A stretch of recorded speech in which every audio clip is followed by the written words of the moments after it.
All right, let's try this again. Appreciate everybody that joins into the stream. I don't know what that was. I'm seeing now, apparently we have excellent connection. So some weird thing, I don't know, when I don't schedule this stream ahead of time, this is what happens. No idea as to why, but it just is what happens every single time. Um, so I'm going to assume that's why. But welcome in. We were going to talk about the NFL free agency. I was going to go into that big intro, but figured we already did it. So I'm just going to wait until people join, and we'll start over. Annoying, yes, especially because, a lot of people had some, there were a lot of people coming in all at once. So, yeah. Annoying, but is what it is, I guess. Gonna drop in the Discord too.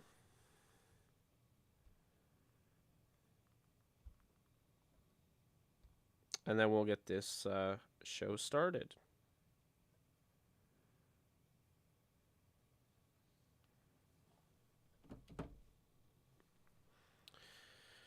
All right. What's up, guys? All right, cool. It's working good, looking way better. That's good. I spent a lot of money on the quality, so I hate when it goes down a frame. I am drinking a Sam Adams Cosmic Sour. Hope everyone has a nice brew by them. If not, whatever beverage of choice that you guys have. I will be answering your questions. We will be talking about the NFL, and I personally don't feel like I've done enough over the last few days as far as content creation, as far as live streaming. So you will have my full undivided attention. I guess not undivided because I will divide it among you guys to make sure I get everybody in, but I will be answering all your questions. So, in a nutshell, if you have any questions about free agency or anything for that matter, because I've been watching college basketball today, love some of the games that we got. I hit big on one bet. Had a really bad beat with Dayton. I'm not even gonna get into that. There's we got some draft prospects coming on the show, scheduled some nice ones. We got some pretty nice ones that we already talked to. A lot going on. So obviously we've been having a lot of fun, but I wanted to be able to do a video, and I didn't want to really record the video because I was like, I'll just go live.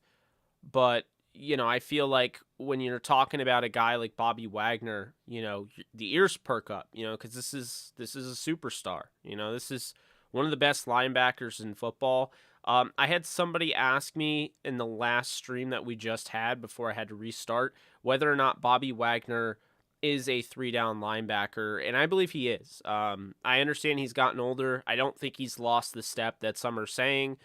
Make no mistake about it. If the Rams were to get Bobby Wagner, that would be legit.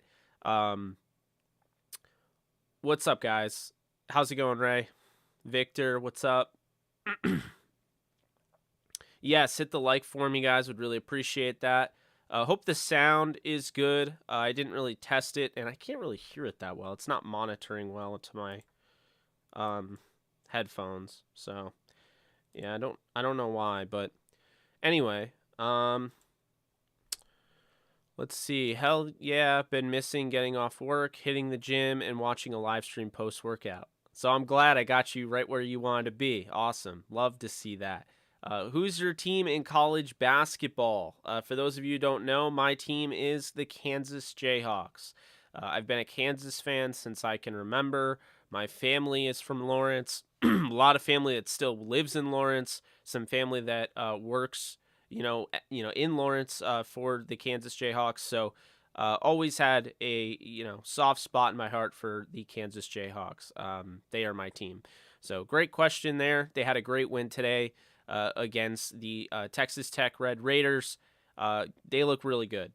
I'm not trying to be biased here, but they look like a team to beat. And it's been a lot of fun watching college basketball. The last few days, because I haven't really been able to. I haven't had the time. Been covering the NFL, been covering the NHL, been covering the NBA.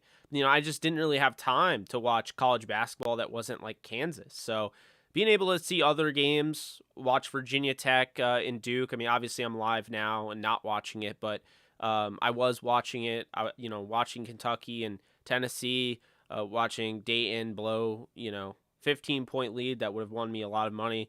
It's been fun watching all that basketball, so I've definitely enjoyed that. Do you think we can afford Wagner and Vaughn? Absolutely. Yes, I think the Rams can afford Bobby Wagner and Von Miller for sure. Um, will the LA Rams get offensive tackle and linemen for more protection for Matt Stafford? I would assume so, because they're going to have to bring back guys, and I don't think they'll be able to bring back everybody. I actually did a prediction on Twitter, because Holden was asking me. I have it right here, to predict every Rams free agent, and I didn't predict them all. Ran out of space on this tweet, but I basically had Von Miller to the Rams, OBJ to the Rams, Austin Corbett to the Bengals, Brian Allen to the Rams, Sebastian Joseph Day to the Chargers, could also see the Broncos, Oba Okoronkwo to the Vikings, Joe Noteboom to the Rams, Brandon Powell to the Rams, Darius Williams to the Bills, Matt Gay back with the Rams, Trayvon Howard back with the Rams, Troy Reeder to the Eagles, and Dante Dion heads to the Big Apple. Well, actually, they are in New Jersey, but he heads to the Jets. Yeah. So, anyway. I want to make sure. Did I already post this? Okay, there we go. Yeah, I posted the link, and I wanted to make sure it was the right link. Anyway. So, Jared Cook. Is he a free agent? I didn't know that. No, I do not want him. Let's see. I hope we get Wagner, man. Came close to getting him back in 2012. Instead, we took Quick and Pede. Oh, yeah, that was not great. Saffold will be solid. Yeah, so as you guys probably saw, the cover of this live stream, the the thumbnail had Roger Saffold in it, and had Bobby Wagner, and that's what we'll be talking about. As you guys probably know, if you've been following JE Live, I did say before that I thought, Roger Saffold was a prime cut candidate, a cap casualty, if you will, for the Tennessee Titans. The Titans don't have a ton of cap space, and they needed it. I think they have about $33 million, if I'm not mistaken, and so they had to cut Roger Saffold, and that was that. He won't be released until the start of free agency. But here's the thing that's very important that I want you guys to remember, because if you look at the way the Rams do things, it's all about the compensatory selections, okay? It's all about those picks. Because when you let a guy go, they don't look at it as he's gone. They look at it as, okay, we got a third-round comp pick or a fourth-round comp pick or whatever, right? So that's that. If you get a guy like Bobby Wagner, if you get a guy like Roger Saffold, if you get a guy like Corey Littleton, well, guess what? None of those guys are going to interfere with that compensatory pick formula. And because of that, none of those guys interfering means that the Rams do not lose any sort of compensatory pick for signing another guy. If they were to go out and get Stephon Gilmore, they would be relinquishing a pick.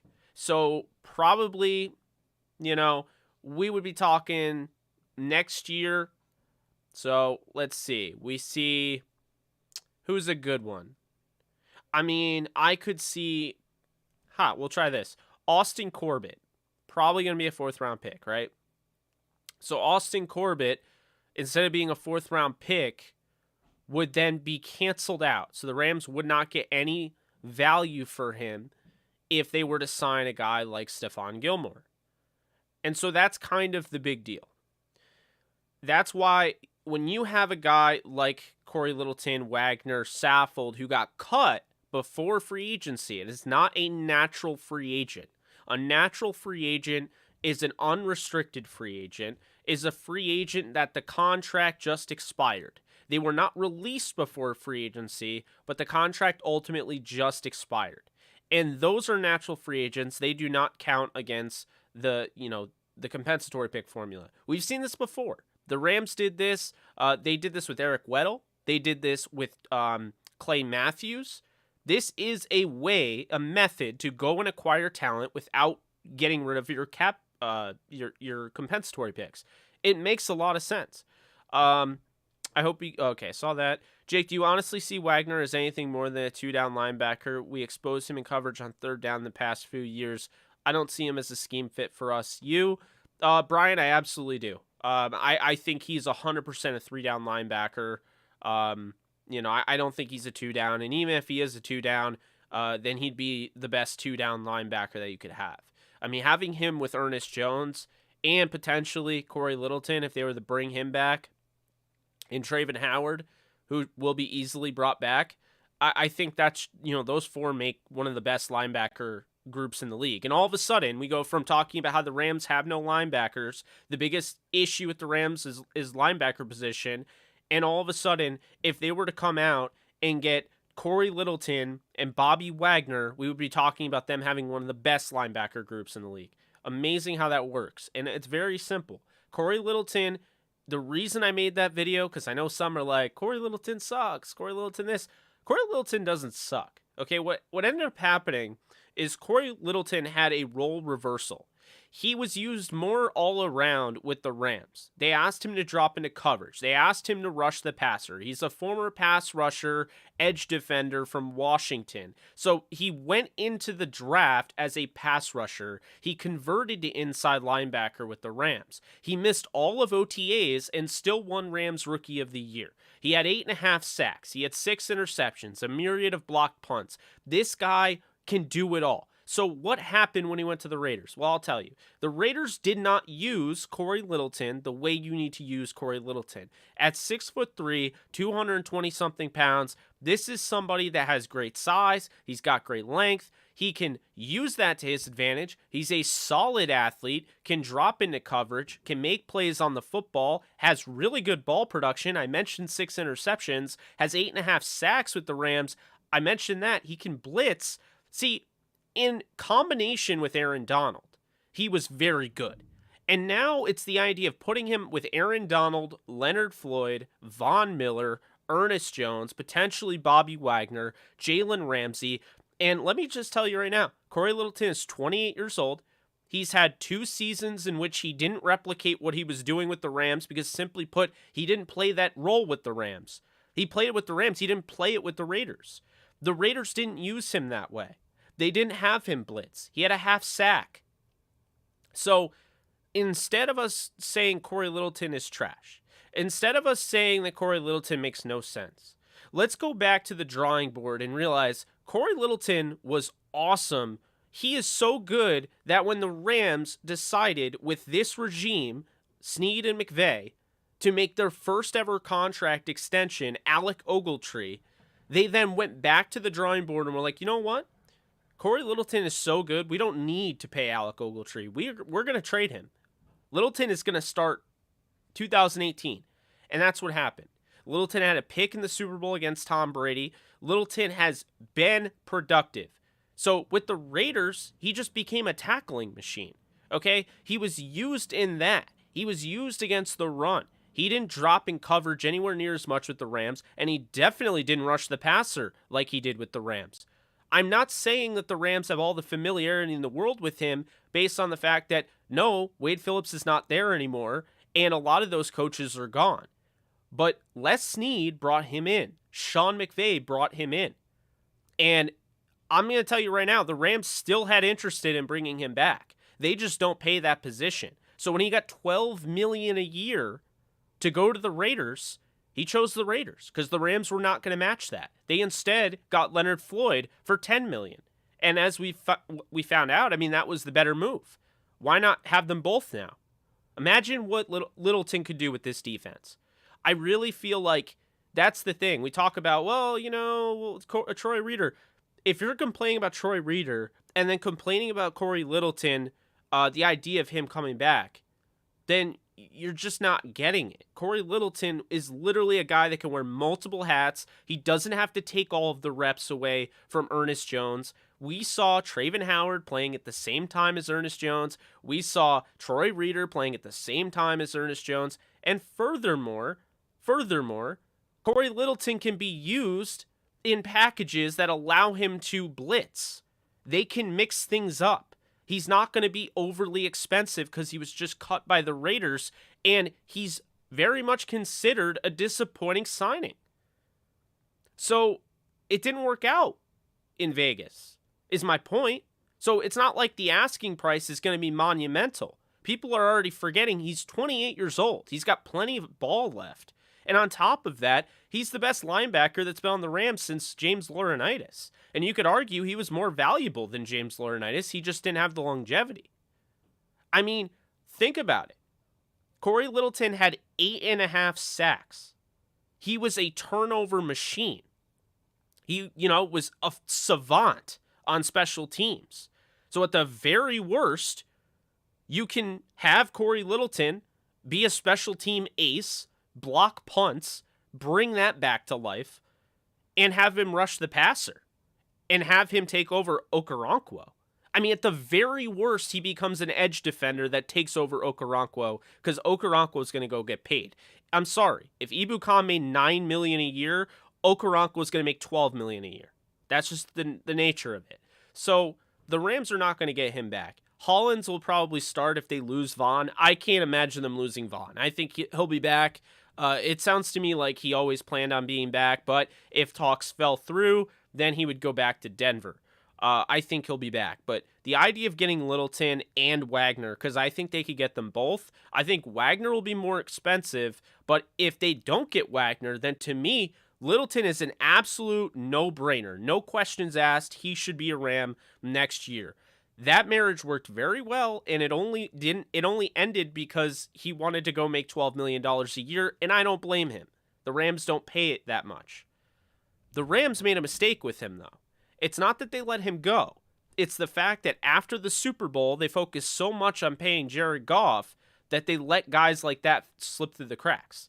They cut John Franklin Myers, who had a sack in the Super Bowl and actually played very well that season.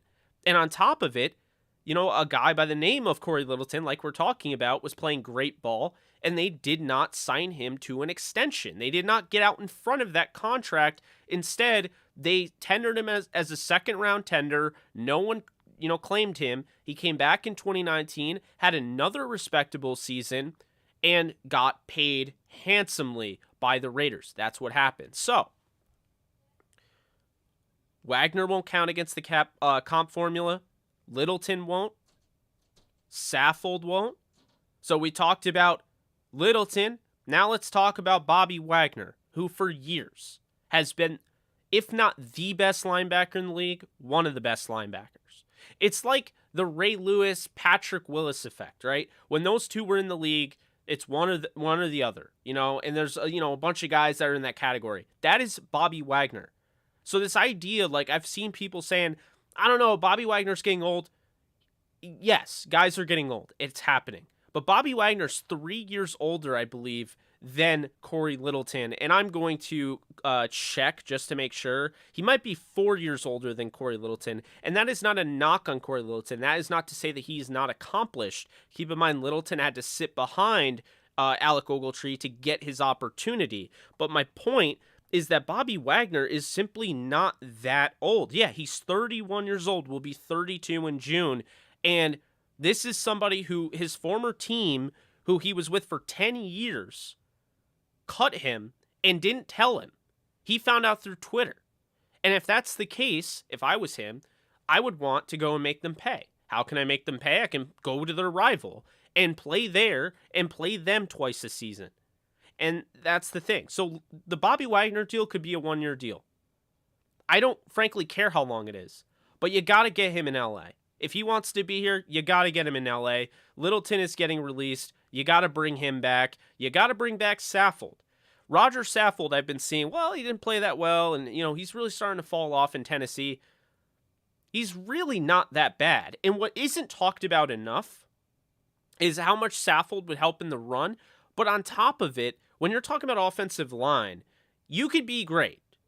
But if the guy next to you is a turnstile or isn't healthy and isn't, basically available, then you're constantly playing next to somebody you're not comfortable with. And that happened with Saffold.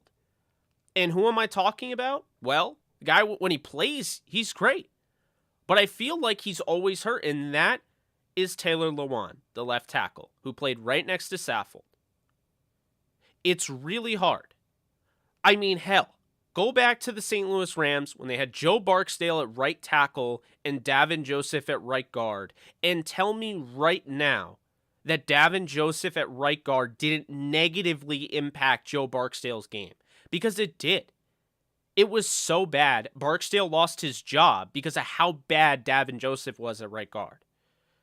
When you're a turnstile, when it doesn't work out for the guy next to you. It's not to say Lewan is a turnstile, but I'll tell you right now, Lewan is not healthy enough. He is not available enough, and it's hard for Saffold to get things going next to somebody who's constantly in and out of the lineup. The big importance of playing the offensive line is being available, because offensive line is like your starting rotation in the major leagues, right? When you're playing baseball, you want a 5-man rotation that you trust. You don't want to mix it up because you can't mix it up. You have to have continuity. You have to have stability, and top to bottom, you have to have them gel. And that's something that the offensive line has to do. And we've seen it. We've seen the Rams go through their growing pains of a new offensive line, and then down the stretch, the season, they get better.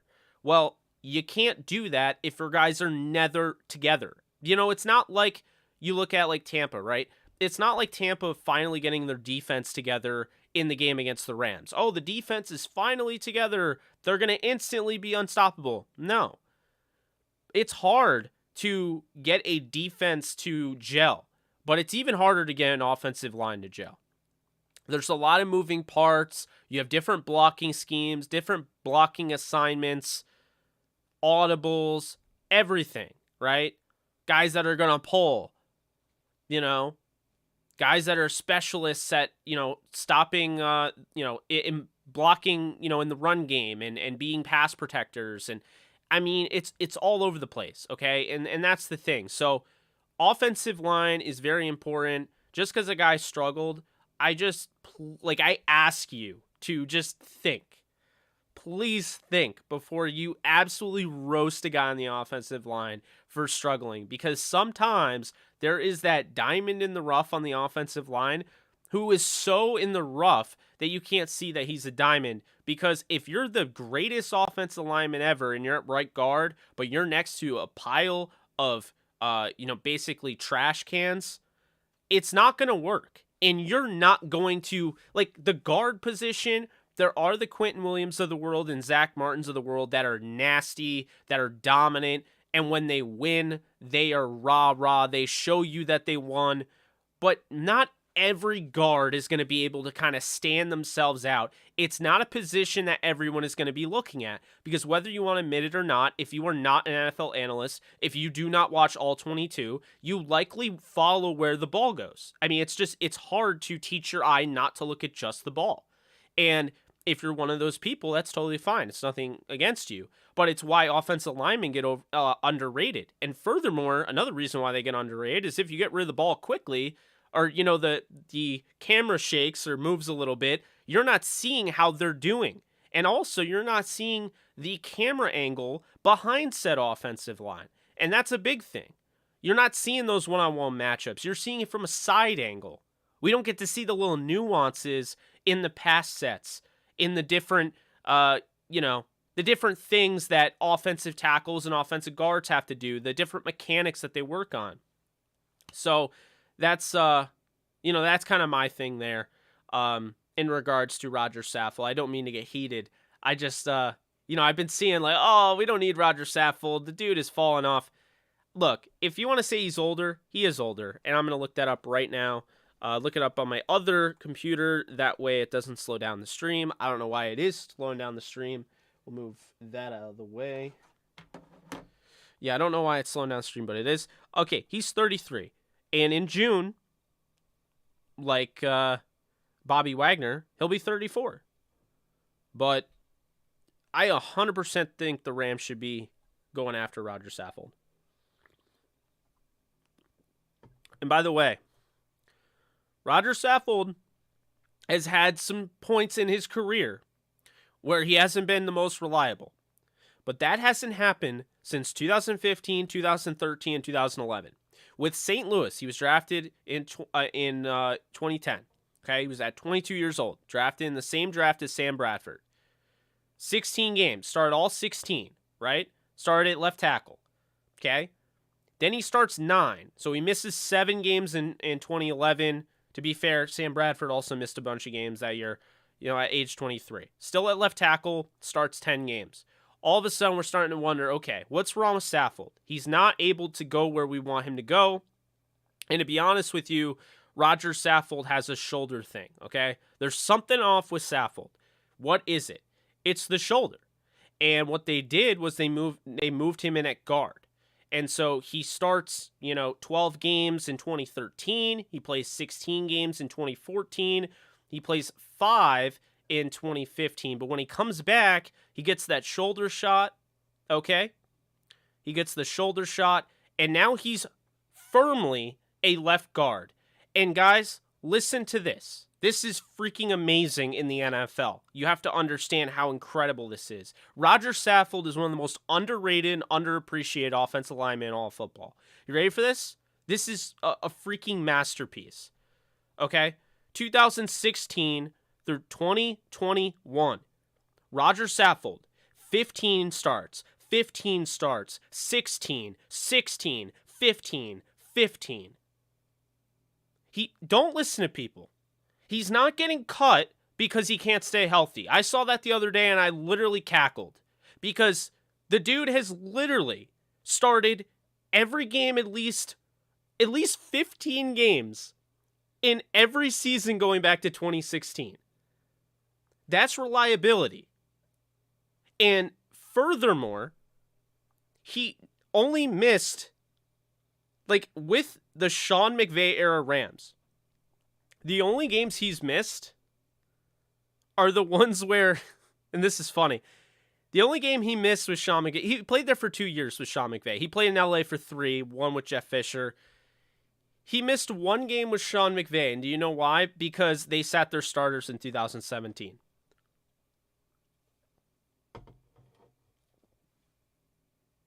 Guys, come on. Let's stop making up crap. This guy isn't injury prone. This guy is not aging.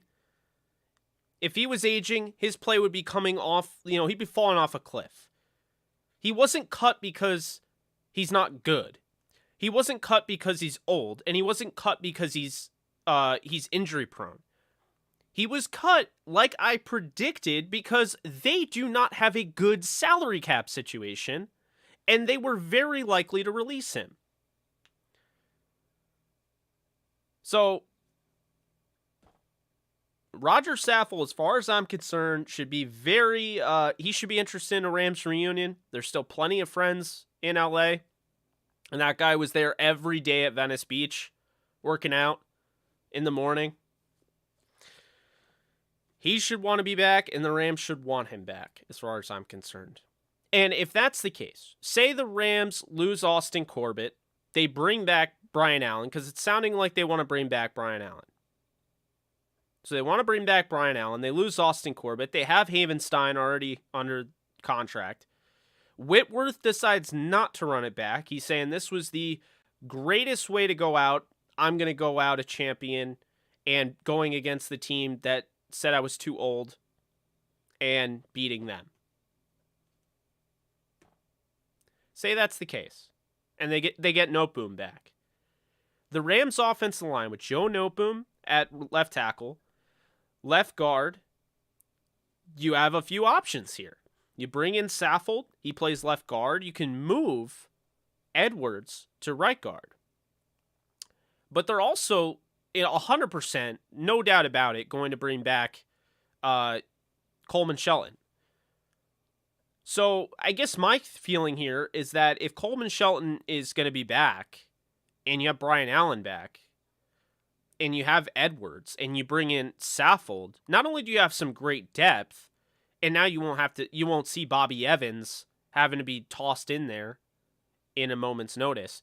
Not only do you have great depth, but it actually becomes a good problem to have because Saffold would start at left guard. You don't want to move him away from left guard. He's been playing there since 2015. So I'm not about to switch his position. Not going to happen. He plays left guard. Noteboom plays left tackle. Center's Brian Allen. Right tackle's Havenstein. So right guard would either be Edwards, who's been pretty impressive as a 5th-round pick in 2019. I mean, that's all you could ask for, a 5th-rounder to be starting. So he plays right guard, or Coleman Shelton does. Or, hear me out when I say this, maybe if you really want to get him reps, and I'm not saying he 100% would be a great fit there, but I know these guys are cross-trained, maybe, just maybe, they're like, Alaric Jackson, come on down. It's a good problem to have. They'd have a lot of depth there, the offensive line, and here's another thing to keep in mind. As much as I love Noteboom, if they don't bring back Noteboom, and he does cost about $10 million a year, I would understand it, and here's why. Because I love Noteboom. I've been siding with him for a while. I know they really like Ankrum, by the way, and they love, Alaric Jackson. Some think in the organization Alaric Jackson could be their left tackle of the future. Some actually think that. But here's the thing with Noteboom. Where was he in the Super Bowl? Where was he in the playoffs after the Buccaneers game? I love him. When he is on, when he is healthy, he's great. But Joseph Noteboom is an injury concern. He is. He suffers multiple injuries. He's had issues throughout his career, and he hasn't even played as much as like what a starter would. So he hasn't truly had an opportunity to be a starter. Is he really going to last all 17 games? The Rams have that decision to make. If they're sitting there thinking Noteboom can't start all 17 games, or even 15 at 17, if they're really thinking like, I don't know, they're not about to pay him $10 million a year. And this is not me hating on him. This is me being honest with you guys. Are you going to pay an offensive lineman, especially a left tackle, to protect Matthew Stafford's blind side? Are you going to pay him to play half the season? Are you going to pay him double digits annually? No, you're not. You're not. And so, to me, that's, I don't know. I think if they bring back Noteboom, I'm going to be excited for it, but he needs to stay healthy. I think that is a big concern. I think it's something that's not being talked about. But I 100% believe at the end of the day, Roger Saffold, Corey Littleton should be Rams. No ifs, ands, or buts about it. They should be back. If they want to come back. Obviously, they get a say in it, but it'd be hard to turn down this team at this point, So I'm glad so far, we're having a productive stream, I think. We've debunked the fact that Roger Saffold's injury-prone, old, and falling off, and that's why he was cut. We've debunked the fact that Corey Littleton is not trash. And we've debunked the fact that Bobby Wagner isn't still a top linebacker in the league. So,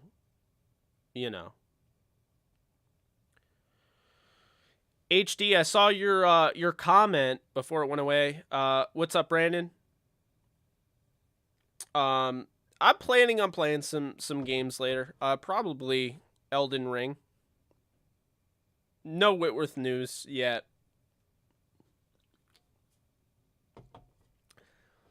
As far as Whitworth news, I think the sweet spot when you can expect a Whitworth update, whether he's coming back or not, I would assume Sunday. I think we'll probably find out Sunday. I think we're going to find out a little bit more than some other teams' fans will find out. I think we'll find out a little bit more Sunday about the Rams because Monday is the day. Monday is the day. You can then start, macking around and talking and, and that's the thing, engaging with free agents. Right now you can't. There's no tampering. But it becomes legal on Monday. I always thought it was funny, the legal tampering period. You do realize how ridiculous that sounds, right? But Monday's going to be crazy, and we'll have to go live. We'll have to do streams. Appreciate it, Silver. Yeah. I mean, Campbell would be a fit. It's just he's going to be expensive. Campbell just had a ridiculous season in Green Bay. Like, we're talking all-pro level season from, Devondre Campbell. And he's got teams that have had him in their roster, in their locker room before. The Falcons know him. So if he wants to get paid and the Falcons want to pay him, they know who he is. He was with Arizona, I mean, who needs linebackers? That's what you first have to ask yourself. And so, I do think there are some teams out there off the top of my head. No, I don't know many of them, but I think Green Bay would want him back, I would assume. Probably the Eagles. The Eagles are a team I think that could be interested, although they just paid $13 million to a center that was about to retire, and Jason Kelce, but,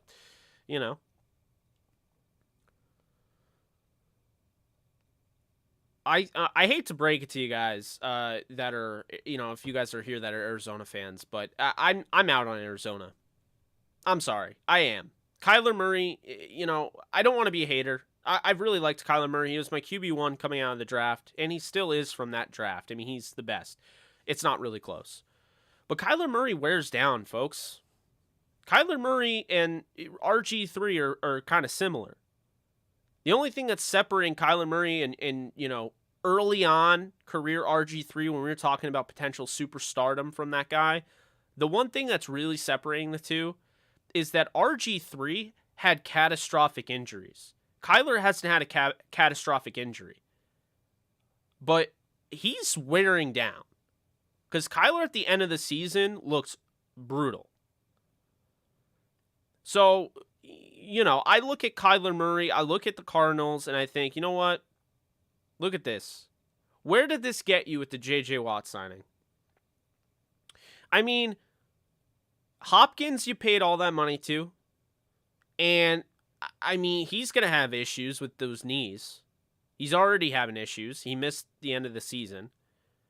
Chandler Jones is going to go get paid. You're not going to be able to bring him back. I mean, they have some good pieces. Like, I really like guys like Byron Murphy. I really like Budda Baker. I'm glad he's okay. A little bit of a scare with the hit, with Cam Akers in the playoffs. But, I mean, I like some of the guys that they have. I mean, Zaven Collins, Isaiah Simmons. They have talent. Christian Kirk, Rondale Moore. I mean, I think Kirk's a free agent, actually, if I'm not mistaken. I like the running back. Well, it's funny. I was going to say I like the running backs, and then I realized that they're both free agents, so they got to clear that up with Chase Edmonds and James Conner. But do you see where I'm getting here? Great left tackle in DJ Humphries, who's really evolved. But this is a two-horse race. Make no mistake about it in the NFC West until proven otherwise. This is a Rams 49ers division. This is going to be a dogfight year in and year out with the Rams and Niners. I think you could put 0-6 in Seattle if they don't get Deshaun Watson. And even if they get Deshaun Watson, how good is Seattle going to be? I keep hearing how Seattle's going to get Deshaun Watson and prove all of you wrong. What is Deshaun Watson going to do that Russell Wilson didn't already do? That's my issue. Like, that's the thing that's my disconnect. It's not me hating on Deshaun Watson. It's that you guys didn't do anything with Russell Wilson aside from going to 2 Super Bowls, winning one, losing one. And that was with the Legion of Boom. Afterwards, you got more weapons than you probably ever had on the offense, and you did nothing. I mean, the last time you were in the playoffs, you lost at home to your rival with a 9-fingered quarterback. I'm just saying. Like, Seattle does not impress me. And they're not run well. And I don't know if you saw the Colin Cowherd bit, but he had a really good bit about this. And he said the big problem with Seattle is that you have all these guys coming all over the place, all these scouts doing all this work. And I'm not just saying Seattle's the only team that does this, but this is what Colin was saying, is that you have all these scouts doing all this work all season long. They're leaving their wives and their kids, and they're just going out on the road, and they're constantly watching all these prospects play. And they're drawing up a game plan. They're looking at what is like the contracts and what the Seattle Seahawks will need in the draft, and then they're putting together that board. And then the way it sounds, based on what Colin Cowherd was saying, is that basically when draft day starts, they have a game plan, and then Pete Carroll's like, yeah, we're going to go with that guy. Like, and then everybody's just like, all right, we'll listen to Pete. And that's why, like, the scouts get pissed. And I've been hearing this a lot. So it's this idea where it's not Russ's fault. And it's getting to the point where John Schneider, I don't think, is a good GM. And I question Pete Carroll now. Because if Pete Carroll has that much of a stamp on the draft picks, why have you drafted Jordan Brooks in the first round? And why have you drafted Rashad Penny, which is one of the worst value picks I've ever seen? Because here's the thing. You can like Rashad Penny. I'm not hating on Rashad Penny. I'm hating on the fact that you found a gem in Chris Carson in the 7th round, and you drafted a running back the next year in the 1st. That was asinine. And you keep drafting running backs. You've drafted who? Let's just think about this for a second. You know? You've drafted Travis Homer, right? You drafted him. Oh, you drafted DJ Dallas. What are you doing drafting all these running backs? And still, like, you know, you bring in other guys. I just don't get it. I don't, like, Seattle doesn't make sense. Like, their picks don't make sense. Their drafts aren't very good. And then they trade away those picks for Jamal Adams. And now, as much as I want to give them credit because I think they won the Broncos trade, I think they won it. I've said that. I think the Broncos gave up too much. I think Noah Fant is a really nice building block. He's also a former first-rounder, so the Broncos technically gave up 3 first-rounders. On top of that, as much as I want to give them credit, they just broke even. Because Seattle got the 2 first-round picks that they traded away for Jamal Adams. They're picking in a draft that they already should have been picking in the first round. Ridiculous. Joseph, thank you for donating, and I hope the profit's right. I don't get it with Seattle. I don't. And I don't understand spending that much on running backs. Unless it's Todd Gurley, I don't pick a running back in the first round. Like, I need to know that this guy is going to be a freak. And that's what Todd Gurley was. Say what you will. Before he got hurt, Todd Gurley was worth every single bit of the draft pick that the Rams spent on him. I think Denver lost the trade. I'm very high on Russell Wilson. All time. Russell Wilson is damaged goods. He's been sacked 427 times with Seattle. He was hit way more than that. No. I don't think it's going to work. If Denver ends up being the last place team in the AFC West, I won't be surprised. And I still think they're going to be a good team. Yeah, essentially, Nick, that is what they did.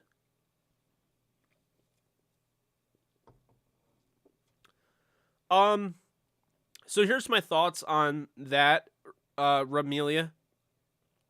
Is that this? I understand why people are upset with Skoranek. And if they lost in the Super Bowl, he might get cut.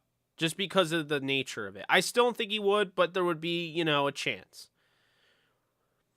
I want to just remind people that Ben Skoranek is not only a 7th round pick, who did not play a ton at Notre Dame, but he is a phenomenal special teamer. And I'll tell you right now, I don't think they thought Ben Skoranek was going to be playing in the Super Bowl in the NFC title game. I don't think Ben Skoranek thought he'd be doing that. But this is the next man up league. He was thrown in, and to be honest with you, I think the moments were too big for him. And I think at times the moments look too big for Van Jefferson. We'll see, because I love Van Jefferson. I've stood by him.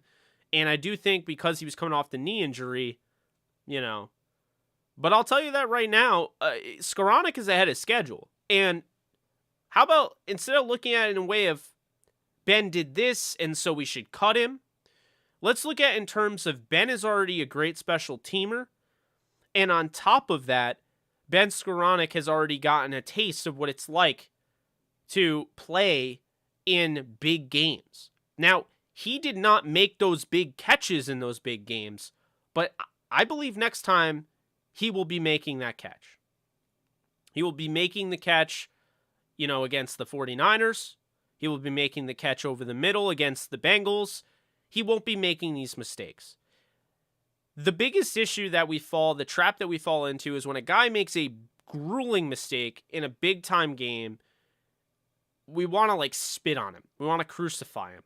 But we have to realize that anybody could. And it's like, if that's not Skowronek dropping that pass, and Cooper Kupp drops a wide open touchdown in the end zone against the Niners, are you as mad at Cooper Kupp as you would have been with Skowronek? They both should make the catch, and theoretically, Cooper Kupp should make the catch more than Skowronek because he's been in that moment, and he's a seasoned veteran. But it's this concept, the fact that, Skowronek's a rookie, and we have to dog on him. I think we look at things the wrong way. I think at the end of the day, we should look at, great, Ben Skowronek got this playing time. We still won the Super Bowl, so, his mistakes didn't kill us in the end. And now he's already gotten his feet wet. He's in a receiver room with Cooper Kupp, Robert Woods, Odell, Van Jefferson. I mean, I'll be real with you. I'm excited for Skowronek just as a gunner on special teams because he was so good this year. I really like him. Now, look, it's going to get crowded. You have Tutu Atwell. You have Jacob Harris. Who knows? They might draft another wide receiver. Brandon Powell is also a receiver, technically. But as long as Skowronek continues to play special teams that way, he's going to have a role. So that's what I'll say about that. Good question, though. I'm not really a fan of dogging on him. In the moment, I was pissed, but he's good at what he does on special teams. Was thrown into an unfamiliar position, and he did the best he could. Joseph, thanks again for another donation. Really appreciate that, guys. We're at 171 viewers, but we only have 39 likes. What is that? Come on now. Let's get those likes up. Come on now. Let's go. Right? I mean, if you like the video. If you don't like it. I get it. Whatever. But if you do, let's see if we can get that up. Would really help me out, of course. And obviously, I'm not yelling at you guys or anything like that. I do appreciate it because when you get the likes up, it tells YouTube's algorithm is catching that. So when you get a lot of upvotes, in that moment, you're telling YouTube you like this video, and YouTube is then going to go take this video and then toss it over to the next person that watches videos like this or watches videos that you watch. So that's cool. Appreciate you guys that like it. Appreciate you guys that are here. Vaughn is not re-signed yet. I think he will. Van Jefferson, love him, but he disappointed me in the Super Bowl. Just couldn't get going. Hopefully he'll take the next step. Hopefully Jacob Harris or Tutu Atwell will turn out to be the gems. Yeah, absolutely. I mean, I think Van Jefferson, you would have expected more out of. I did, see he had the knee issue that was going on. I know he had 2 weeks, but maybe he wasn't fully healthy. But that, it's not even an injury standpoint for me. The Van Jefferson play, I'm hoping he'll get better over time with this, but Stafford gets a pick, but he's throwing it up there. He's saying go and make a play on the ball. He's trusting his receiver to go and high point the football. You have to fight for the ball, and that's the thing is Van was too lackadaisical, and so it gets picked off by Jesse Bates in the end zone. So you want to see guys be able to fight for the ball. I think it's going to be different next year. Obviously seeing, Odell in November will be nice because, yes, he'll be back with the Rams. Robert Woods, that will be nice for sure. Cooper Kupp, I mean, I don't know if Cooper Kupp is going to be able to replicate what he did, but I think he's still going to have a really good season. I see people that are way too low on him fantasy-wise because they're like, well, no one can repeat what he just did. I mean, Calvin Johnson almost did somewhat. I mean, he didn't have they didn't have the big 1,900-yard seasons back-to-back, but, I mean, he had a 1,600-yard season, and who knows? I mean, Cooper Kupp could be looking at, another 16 or 1,700 season, and is that a bad season? I mean, typically it's hard to match that level, but I would argue that he could even break it. I mean, what would be stopping Cooper Kupp from breaking it? If you're making the argument that there's more mouths to feed, sure. But hear me out when I say this. The Rams' offense was nowhere near what they can be. Like, that's the thing. The Rams' offense last year, as great as this team was, as Super Bowl, they won the Super Bowl, all that. As great as this team was, this offense has a long way to go. They were 24th ranked rushing attack, okay? That is likely going to be better with Cam Akers, but goes back to, we're bringing it all around, right? With the full circle. Goes back to the fact that offensive line matters. Nothing matters unless you have an offensive line. If you don't have an offensive line, nothing matters. And so here's the thing, okay? 24th in the league, and you had a pretty good offensive line. The Rams blocked pretty well. I know some people disagree, but they did. Now you have Cam Akers back, Henderson, and potentially somebody around the corner. I'm liking some of the guys in this draft. I'll be real with you. And man, I was so close to putting out a mock draft on here and doing a mock draft live stream. And then I thought about it and I was like, you know what? This makes no sense. Because I'll do this mock draft and then all of a sudden we'll find out tomorrow or the next day who is going to be on the Rams. Because I need to know who I'm dealing with. What is going to be the deal with the Rams? Who's going to be on this team? Who's not? What are the needs? What are not the needs? I mean, I can't just draft guys all best available, So, and yeah, like Nolan's saying, you have Liam Cohen back. And what I want to talk about with Liam Cohen is that when you're bringing a guy like that in, who had that much success in college with the Kentucky Wildcats, I mean, think about this. Kentucky was the top 4 SEC offense. That's impressive alone. But then when you think about it, you're like, oh, that's interesting. He was with the Rams. Now he goes to college. 1 year in college, and they're top 4 in the league in offense. And furthermore, now he goes back to the Rams as the OC. He won't have the brunt of the play calling load on him. So he'll be okay in that regard. He won't be overloaded with work. And now he can start being like, hey, Sean, this worked when I was at Kentucky. Let's see if we can take this, make it more of an NFL-centered play, but let's see if we can add some of these college concepts and mix things in that last year, say like, oh yeah, this look, they're watching film together and say like, yeah, this look that you got with Van last year, maybe we turn in a little bit of this. Maybe we run a little bit of pistol. Maybe we use some more Wildcat, I think the Rams want to do stuff like that. And to be honest with you, they kind of have shown it. I mean, if you think about it, they've done hook and ladders to get 2-point conversions. They've had, Wildcat looks in the past. It's not often. I don't want to see a Wildcat offense, and you won't get that because you have Stafford. But hey, how bad would it be if you had Cam Akers or Cooper Kupp or Odell, all guys that can throw the ball, and you have them on, in the shotgun? You have them in the shotgun for a play and see what you can do. And right next to them, you have Odell or, I think that could be intriguing. Another thing that could be intriguing, and a thing that they missed this year, and I think it did actually impact them because they got those tough first downs that maybe this year they punted on. They got those in 2020. And what am I talking about, folks? I'm talking about Robert Woods and his rushing ability. This is somebody that can run the football and run it well. He took 28 carries in 2020. They didn't really get a chance to utilize him in that way. But I think that you could be looking, I'm not saying he's going to be, but if Sean McVay, and this is a copycat league, it would not be surprising if he copied Kyle Shanahan. If Sean McVay was like, hey, Robert, hey, Robert, do you want to go and do what Debo just did last year? Let's use you a little bit in the run game. Let's use you a little bit in the backfield. Be a wide back. Let's see what we can do. Or they go back, they go out and get Cordell Patterson, and then they literally do that. But my point here is that, I'll just say this right now, if it works for the Niners run a very similar offense to the Rams, why would you not consider that? I mean, Robert Woods is great with the ball in his hand.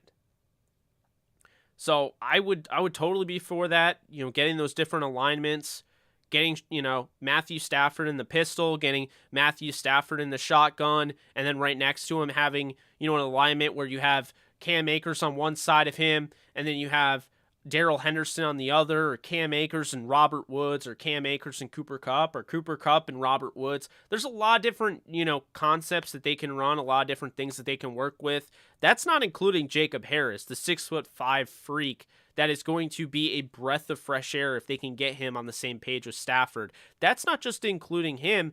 We're talking also Tutu Atwell. We're talking Van Jefferson. We haven't even talked about the tight ends. Tyler Higbee. It sounds like Johnny Munt could be back. He was making a little bit of a stride back, and improving, I think, in the receiving game. Obviously can be used in the blocking area. And then you already know that Bryson Hopkins can make catches in big games, and you know that Kendall Blanton can because they just did it. There's a lot to like about what's going to be next for the Rams. Would I start Patterson over Akers? I guess it depends on how much Patterson was making. Like, if you had to pay Patterson $8 million, I don't know if I'm necessarily going to bring in Patterson.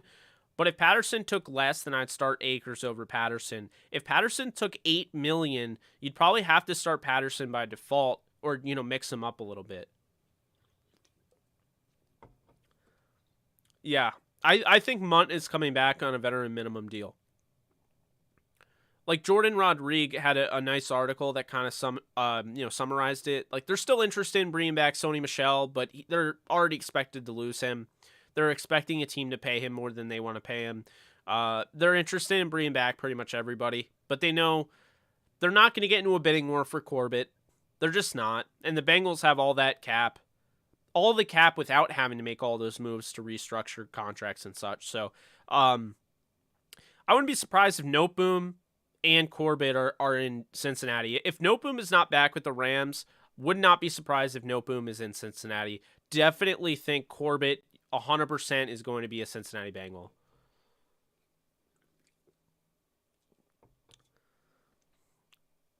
Just doing the Woods what the Niners did to Debo by itself wouldn't make the offense ridiculously potent. Exactly, And I like to bring up new ideas, as you guys know. I mean, this isn't a show you go on and you hear regurgitated nonsense. I have things on my mind, and I pitch them to you guys. I say what I say, and some people like it, some people don't. I explain my point. Some people still don't agree with it, and that's how it is. But, yeah, I think that, exactly, Joseph. I can't wait for Kupp, Woods, and OBJ on the same either. And I mean, also Van Jefferson. Talk about that. I mean, that would be massive. To have all those guys on the field at the same time. It just would, So that's what the hope, but we'll see. Let's see here. That Virginia Tech Duke game looks really good, man. Damn. UCLA Arizona, tight one. Yeah, I bet on both of those teams to cover, and I also bet on what is it? Kent State. The whole thing with Kent State was weird. You're just chilling. What's up, LA Rams?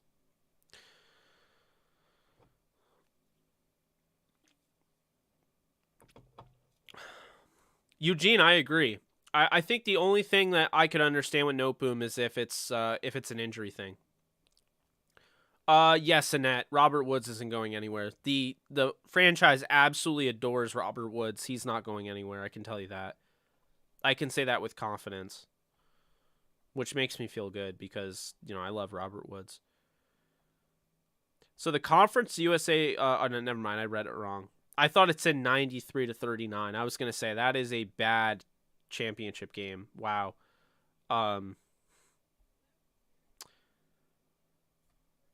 Yeah.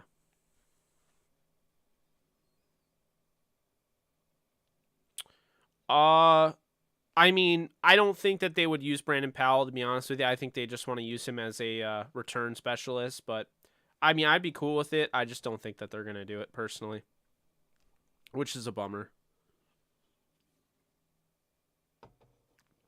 We're at 91 likes. Let's get this thing up to 100. Let's get more people in here that have never heard of me. That is always fun. I love getting new people in just as much as I love having the OGs in here. Appreciate you guys supporting, by the way.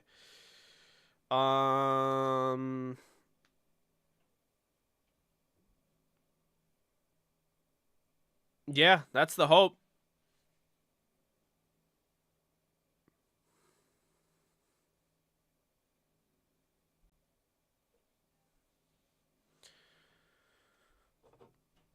When is Tyler return? Tyler will be ready for the season.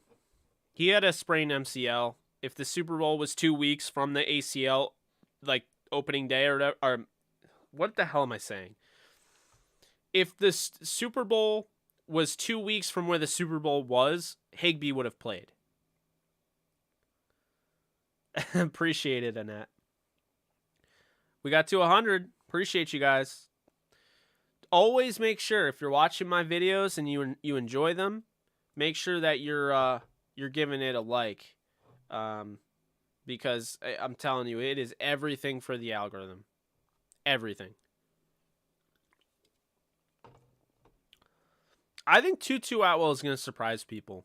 He shows me no signs of being a bust.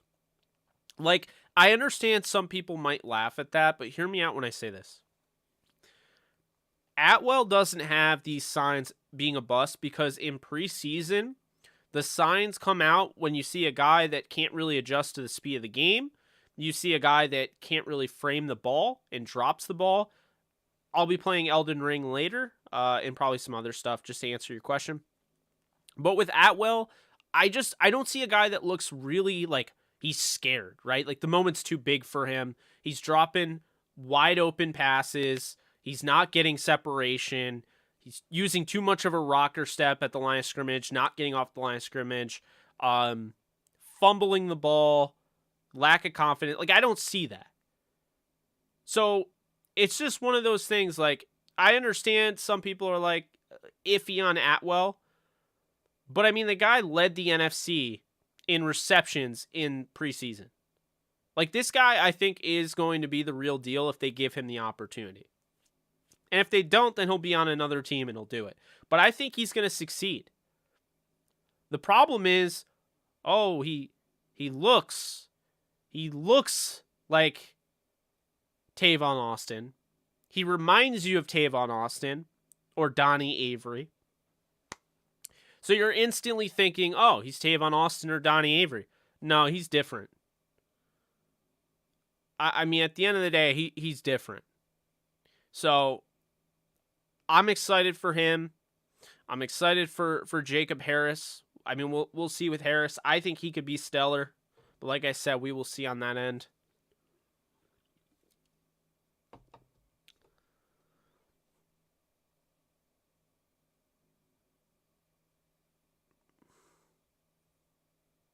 I didn't see the lack of confidence, and I didn't see him complaining.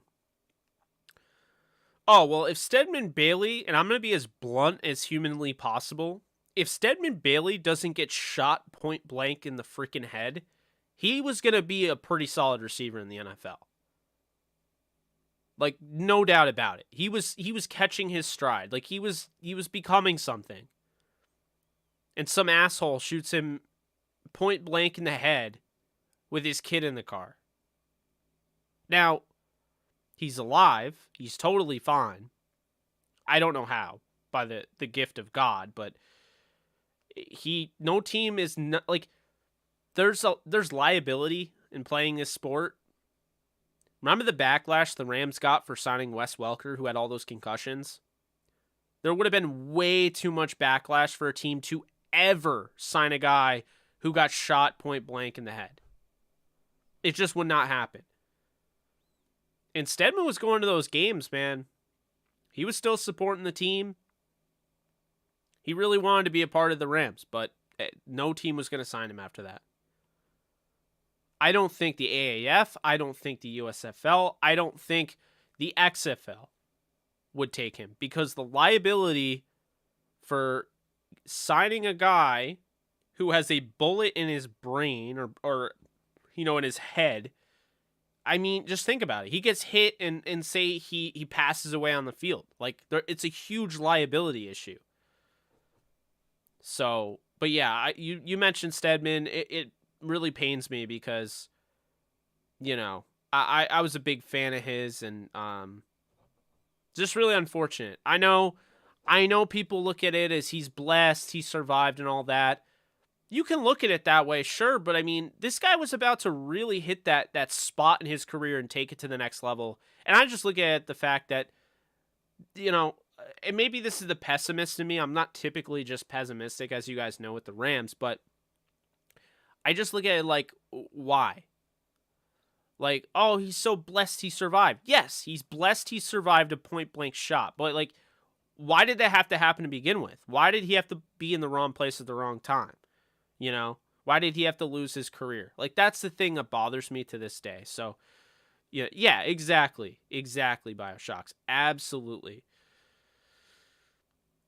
Well, releasing Ashawn saves you money, but releasing Ashawn hurts you in the trenches. Make no mistake about it. Ashawn Robinson is a damn good football player, and he's another one where it took him a little bit. Had a health condition, okay?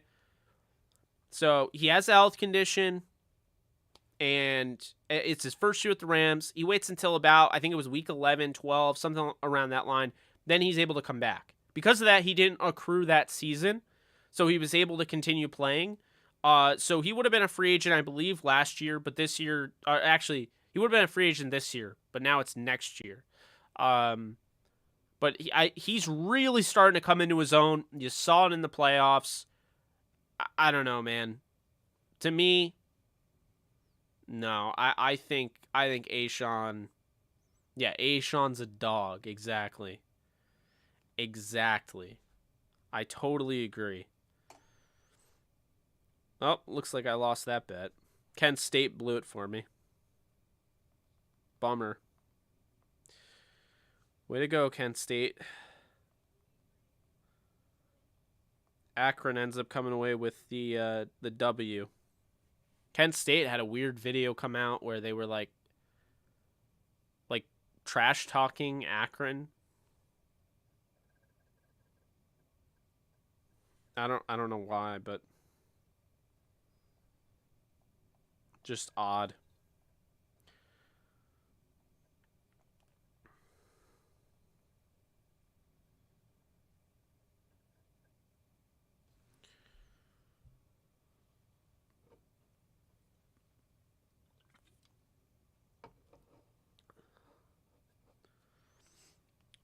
The Colts was Carr.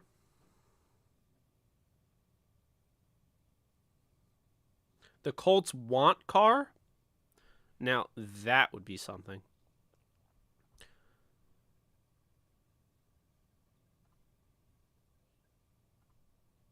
I think it'd be absolutely crazy if Derek Carr followed his brother and went to Houston.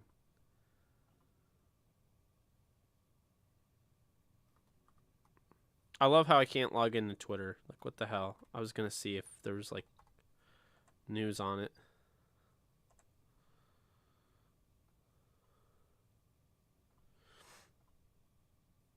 Alright, whatever. I'll just... Guess I can't use Twitter on this computer. Interesting. You got any updates on Vaughn? Don't have any updates on Vaughn, no.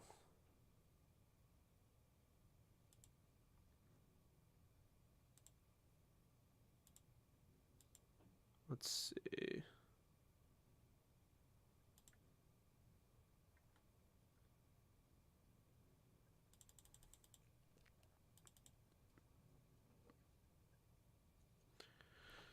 Appreciate you. Jay, can you make the chat lines bigger for those who must use a cell? Chat lines bigger. How does it look on a cell phone? Guess I'm not really sure. I'm gonna check it out. Let's see what we got. Wow, this is our 515th stream. Not stream, but video on YouTube.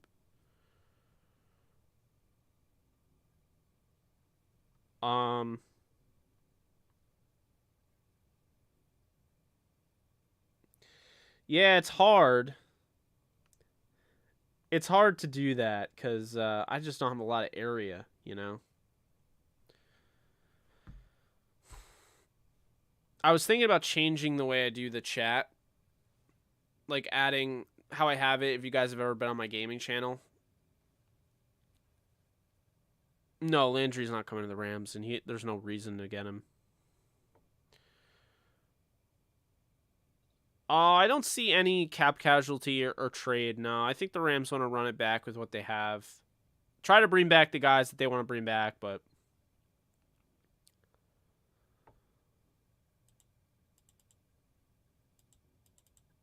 I think the Rams are going to... I mean, I think the Rams will end up with Bobby Wagner.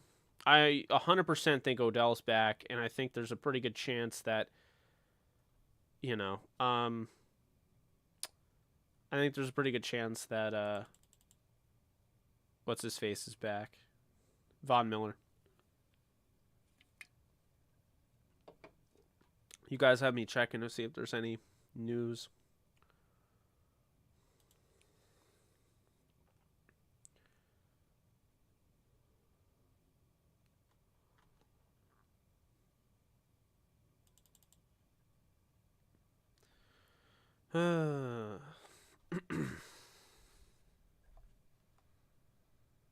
That's the one thing I always worry. I'm like, I see stuff on here. Like, people will be like, oh, this happened. I'll be like, wait, really? And then I go to check, and I'm like, oh, no, it didn't. I was worried about, like, missing out on something.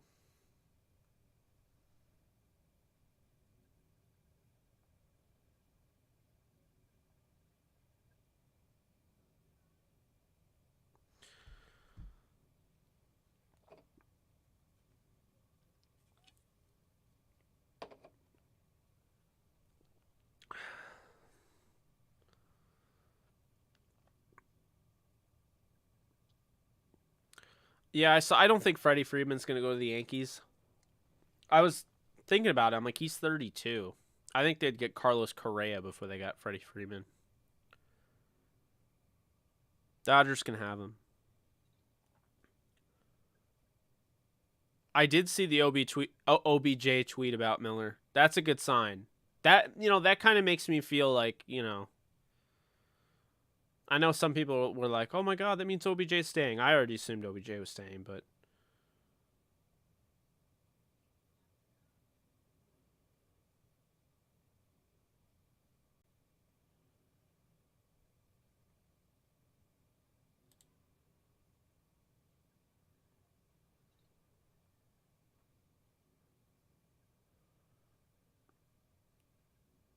Oh my God. Who is this Ed Greenberger guy?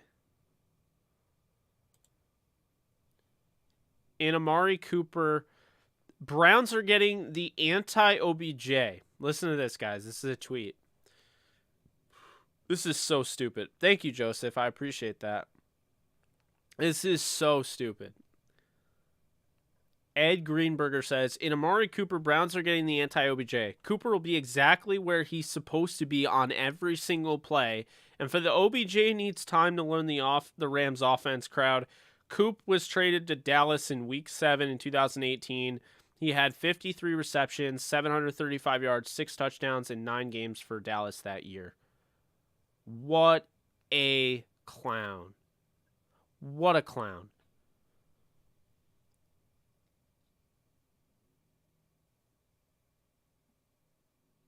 I like, we're really doing this right now. We're Browns, man. This is a Browns news reporter, Ed Greenberger. President of Browns Twitter. Dear God.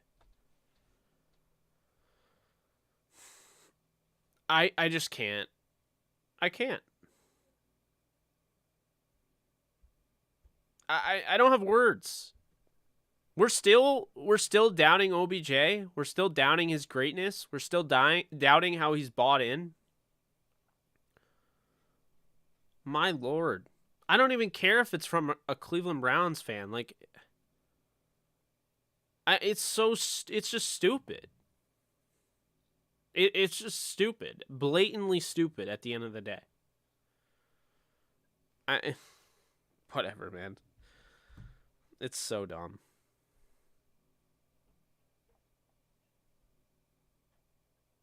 I can't.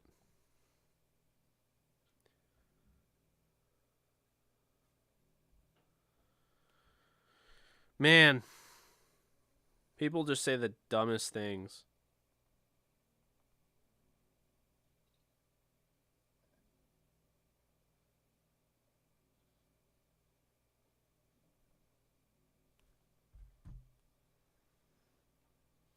Dumbest things.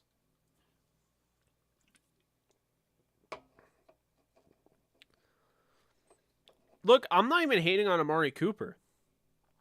I was literally on this show and I was saying, I don't know what Dallas is doing because they picked the wrong guy. They're going to have to pay Michael Gallup just as much, probably a little bit less, because Cooper, I think, is getting paid quite a bit, but they're going to have to pay Michael Gallup like a lot of money. And they're going to pay Gallup all that money. Gallup is way more injury prone than Cooper. Dak Prescott's stats are way better than when Cooper's on the field versus when Gallup's on the field. I like Michael Gallup, and I'm still like, what is going on here? Like, I don't get it. I don't know what Dallas is doing, and I don't know what people like that are doing.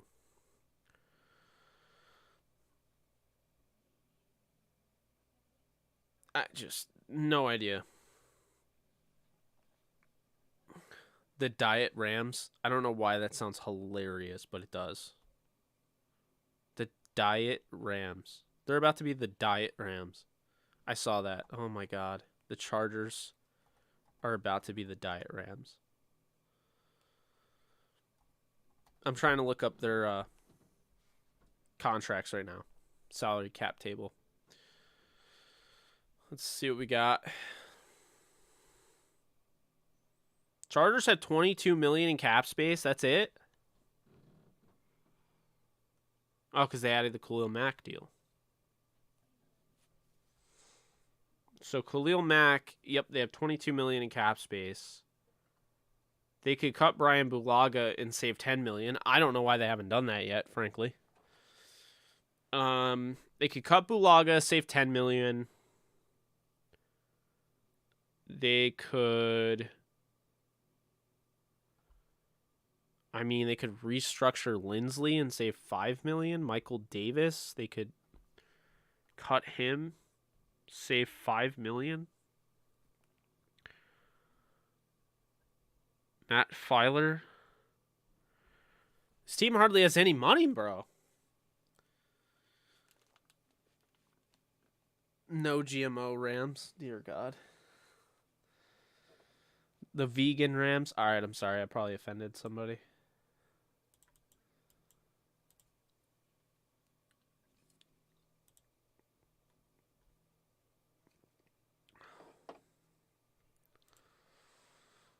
I just, I'm a little surprised by that. Actually, let's look, right? Let's look. So, let's look at other. What team do you want me to look up? Rams Zero Sugar. You guys are killing me. Name a team and I'll look up their cap status and I'll tell you who they need to cut or who they can cut, what they can do.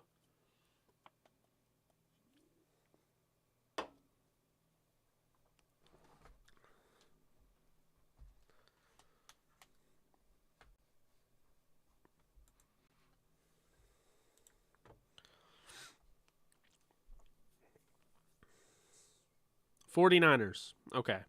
We'll start with them. So the 49ers have negative $7.8 million in cap space.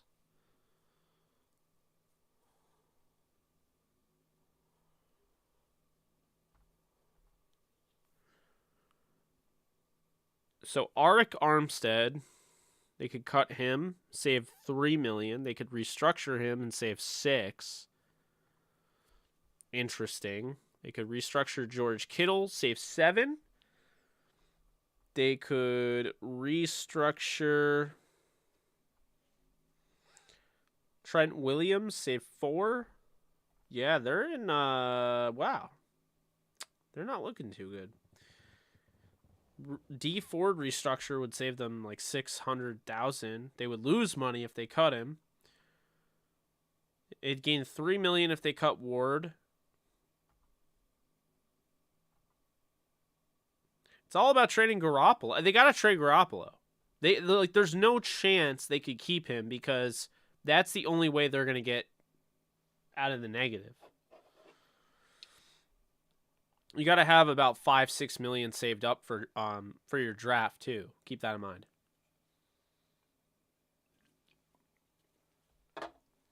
So Garoppolo would be $25.5 million saved.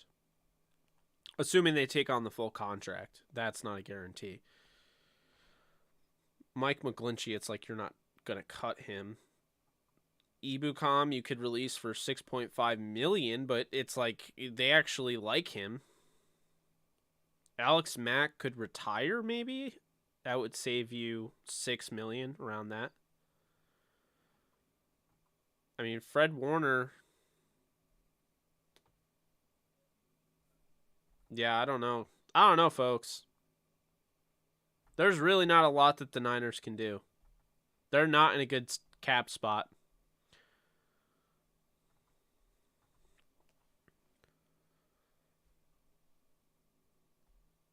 I mean, -$7 million, they'll get out of it. They won't be negative entirely, but the restructures can't really help them. So, like, this idea of them getting Bobby Wagner, like I've seen some people suggest, like, they can't even get Bobby Wagner. They wouldn't have the money for Bobby Wagner. Maybe they would. I mean, it would be close. The Saints, they're always, like, in a weird spot. The Saints always are bad with cap.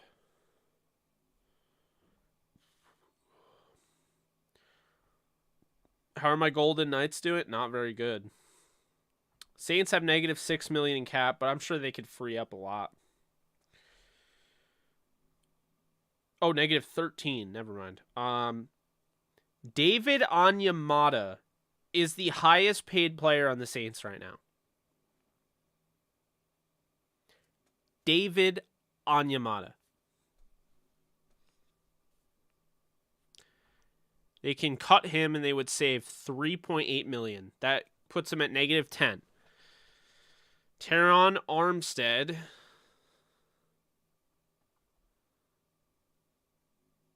Cam Jordan, I know they like restructured. I think they're going to restructure. Oh, this is with the Cam Jordan restructure. This is with the Cam Jordan restructure. So, with the Cam Jordan restructure and the David Onyemata release, they're still -$10 million in cap space. Taysom Hill restructure. That doesn't save them anything. Michael Thomas. Nope. And if you release him or trade him, it's -$24 million against the cap. Dear God. DeMario Davis restructure saves you $3 million. Malcolm Jenkins, $2.8 million. You would probably trade Malcolm Jenkins, I think. I don't know. He's 35. Like, he's old.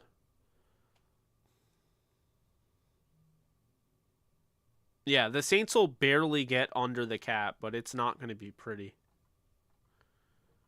They have to restructure, like, a bunch of guys. Oh, they already did. Oh, my God. It's saying 0 for all of them. Yeah. So, like, with everybody being restructured that can possibly be restructured, they can't get under that. 2.9. Oh, 1.7. All right. So I got 1.7. They don't have any cap space. They have no cap space. Like, that's insane to me. All right, throw me another team.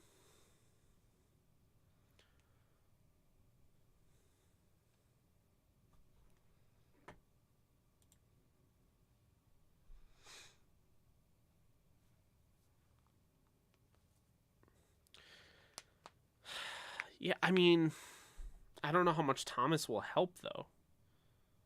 Carolina? Okay, so the Carolina Panthers. No, Cameron Jordan wants to retire a Saint. He's made that clear. He's very active in the community. He couldn't leave. All right, so Carolina, $29 million in cap space. At least that's what it's saying. 1 second.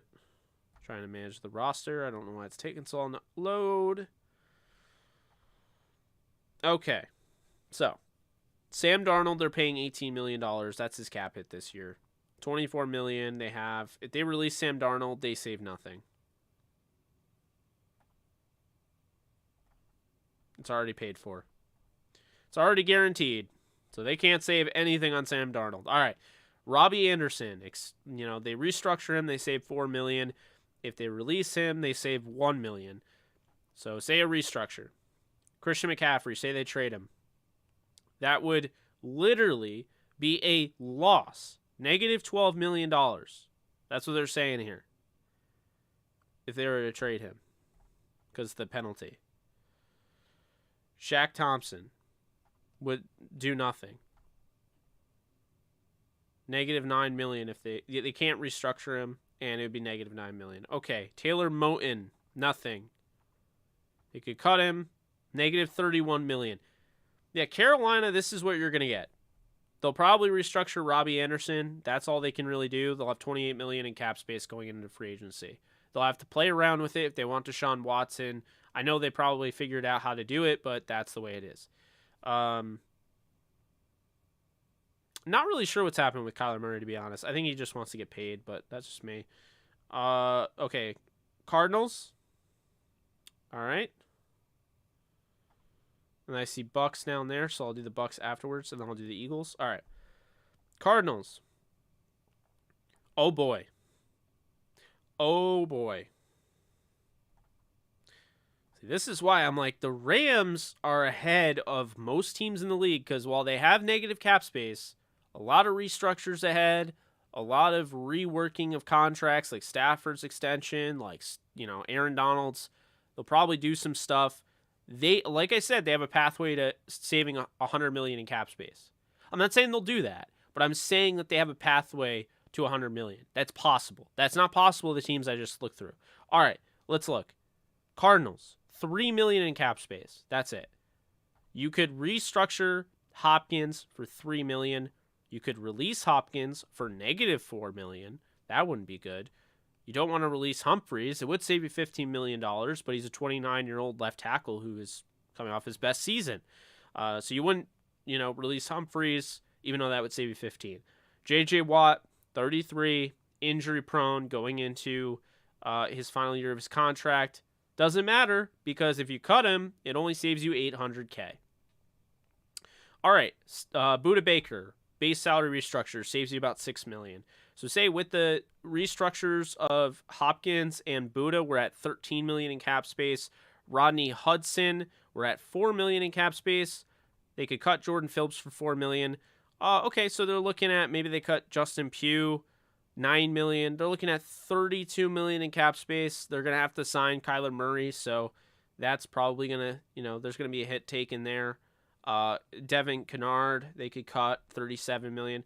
So, I mean, they have a pathway. Sure, whatever, but, let's see. They're looking at, if they release Kennard there, $37 million before Kyler Murray's extension, and say Marcus Golden, if they cut him, so that'd be $40 million. So they'd be looking at $40 million in cap space if they restructure and cut everyone that I just said. So that's not like a great setup. It's just not.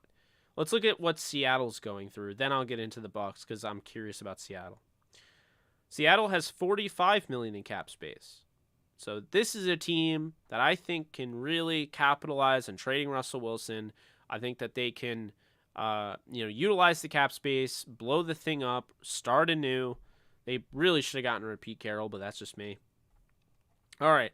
Poona Ford is the highest paid player on the Seattle Seahawks as of right now. Poona Ford, if he was released, would save about $5 million. He's not going to be released. He's a good player. He'll either get traded or they'll keep him. Tyler Lockett, Trade talk is, very adamant with him. Would only save 1.4 with a restructure. If you trade him away, there would actually be a penalty, so they'd have to do some reworking of his deal to trade him. Otherwise, they'd have a $21 million penalty. He's also 30 years old.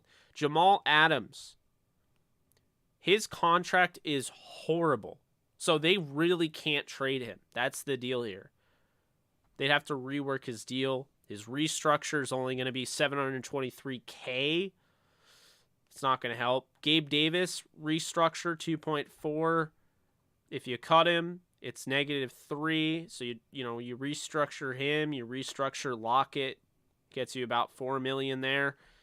Shelby Harris. Let's see. Where'd it go? Oh, there it is. Shelby Harris, you would restructure, save you about $3 million. That's about $47 million in cap space now. Michael Dixon, save you about $1 million. So they have a pathway to $50 million. But the irony of this is that the Rams have a chance to have more cap space, astronomically more cap space than anybody in the NFC West. And this is why I say that I use the D word. I say that they can be a dynasty. If they do things the right way, and they've been doing things the right way for a while, they can be a dynasty. All right, let's go on to Tampa Bay. Tampa Bay, -$3 million in cap space. This includes the $19 million that they're paying to Chris Godwin, and it does include Tom Brady's contract. They have not taken Tom Brady's contract off the books, so we will. We'll take it right off the books there. We'll move it right to 0. All right, he's now 0. $17 million in cap space. Buccaneers have $17 million now. They're above water. They restructure Mike Evans, they save about 6. They restructure Shaq, they save about 9. Restructure Donovan Smith, they'd save about 7.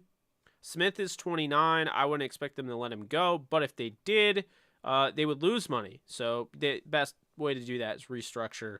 They could restructure Brait for $2.5 million, and if they don't, they can cut him and save about 5.3. I think that's something that they would consider.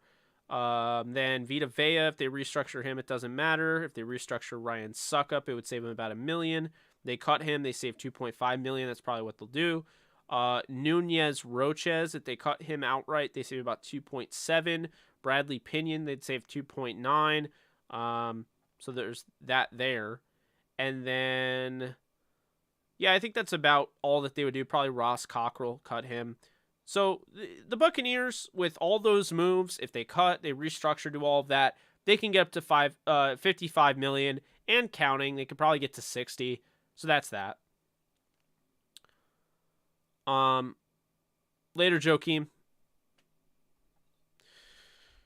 All right, guys, send me another team, and we'll look through that team. We're learning here, folks. We're learning about team salary cap.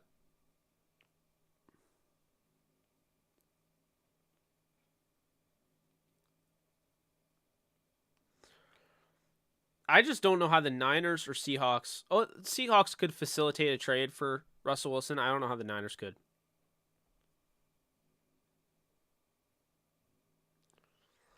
Denver Broncos. Okay, that's a fun one. All right, let's check. The Broncos surprisingly have some cap space. Not a ton. They have $26 million, though. Now, the Broncos, they could restructure Russell Wilson's deal. I imagine they'll do that. It's about $8.9 million. Make him $35 million in cap space. Restructure Bowles, that'd save about $10 million. Restructure Justin Simmons, $9 million. Restructure Cortland Sutton, that wouldn't save much. Ronald Darby, restructure would save him $4 million. Yeah, so altogether, looking at these, probably cut Mike Purcell, I would imagine. And they'd probably restructure McManus. No, they'd probably, yeah, they won't do that. So everything the way it is, like realistically speaking, the Broncos can get up to $62 million in cap space with all those restructures. So they're in good position. I still not sold on the Russell Wilson trade, but that's just me. Let's look at the Dallas Cowboys. So they got $18 million in cap space. Took them a lot to do that. Keep that in mind. Talking about not bringing back DeMarcus Lawrence, who is the highest paid player on the roster. If they were to do that, they would save about $8 million and have $19 million in dead money. That's something to keep in mind. So, $24 million in cap space Dallas has, cutting DeMarcus Lawrence. Restructuring Dak doesn't do anything with that contract. Restructuring Zeke saves them about $9 million. This is including the trade of Amari Cooper. They can restructure Jordan Lewis. That's not going to matter. They can restructure Zach Martin. Not going to matter. Restructure Lyle Collins, who they're looking to trade, I believe, would be about 5.9 restructure, and then obviously take him right off the books. $35 million to get rid of Lyle Collins. They'd have $35 million cap space. Then Tyron Smith, save about $6 million. And the Cowboys' final total, and this includes getting rid of some talent. I mean, you'd be getting rid of DeMarcus Lawrence and Lyle Collins to do it, would be about $41 million. Let's look at Kansas City. So the Kansas City Chiefs, they're in hell as far as I'm concerned. And people do not realize the Kansas City Chiefs salary cap, it's an issue because Patrick Mahomes' cap hit just kicked in. And the restructure ain't on the table, folks. He'd have to take a pay cut because Patrick Mahomes' cap number is $5.7 million. Or sorry, $35.7 million is the cap hit. That's a massive cap hit. Then you look at Chris Jones. That you can't really restructure that. That's a $29 million cap hit on Chris Jones. $26 million cap hit on Frank Clark, which you can restructure Frank Clark's deal to save about 8.9. That gets you to -2. So the Kansas City Chiefs have -2 million in cap with the Frank Clark restructure. Joe Tooney gets them about $9 million, so now they have $7 million restructure money. Travis Kelce gets them about $4 million. Harrison Butker gets them $1 million. So at the end of the day, if all the guys you can possibly restructure, they could cut maybe James Winchester, the long snapper. That would save him about $965K. Everyone aside from that, I think, is pretty much good. I don't see them cutting any of these guys. So the Chiefs are going to have a projected $13.9 million in cap space if they restructure Frank Clark, Joe Tooney, Travis Kelce, Harrison Butker, and release James Winchester. That's it.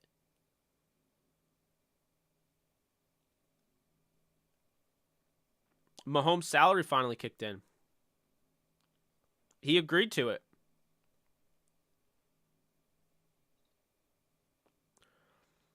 Well, this is what happens, folks. So the Chiefs delayed Mahomes' salary hit, right? Their cap hit. Mahomes' cap hit in 2020 was $5.3 million. Mahomes' cap hit in 2021 was $7 million.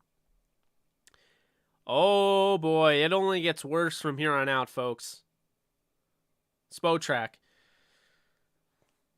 2022, Mahomes' cap hit is $35 million.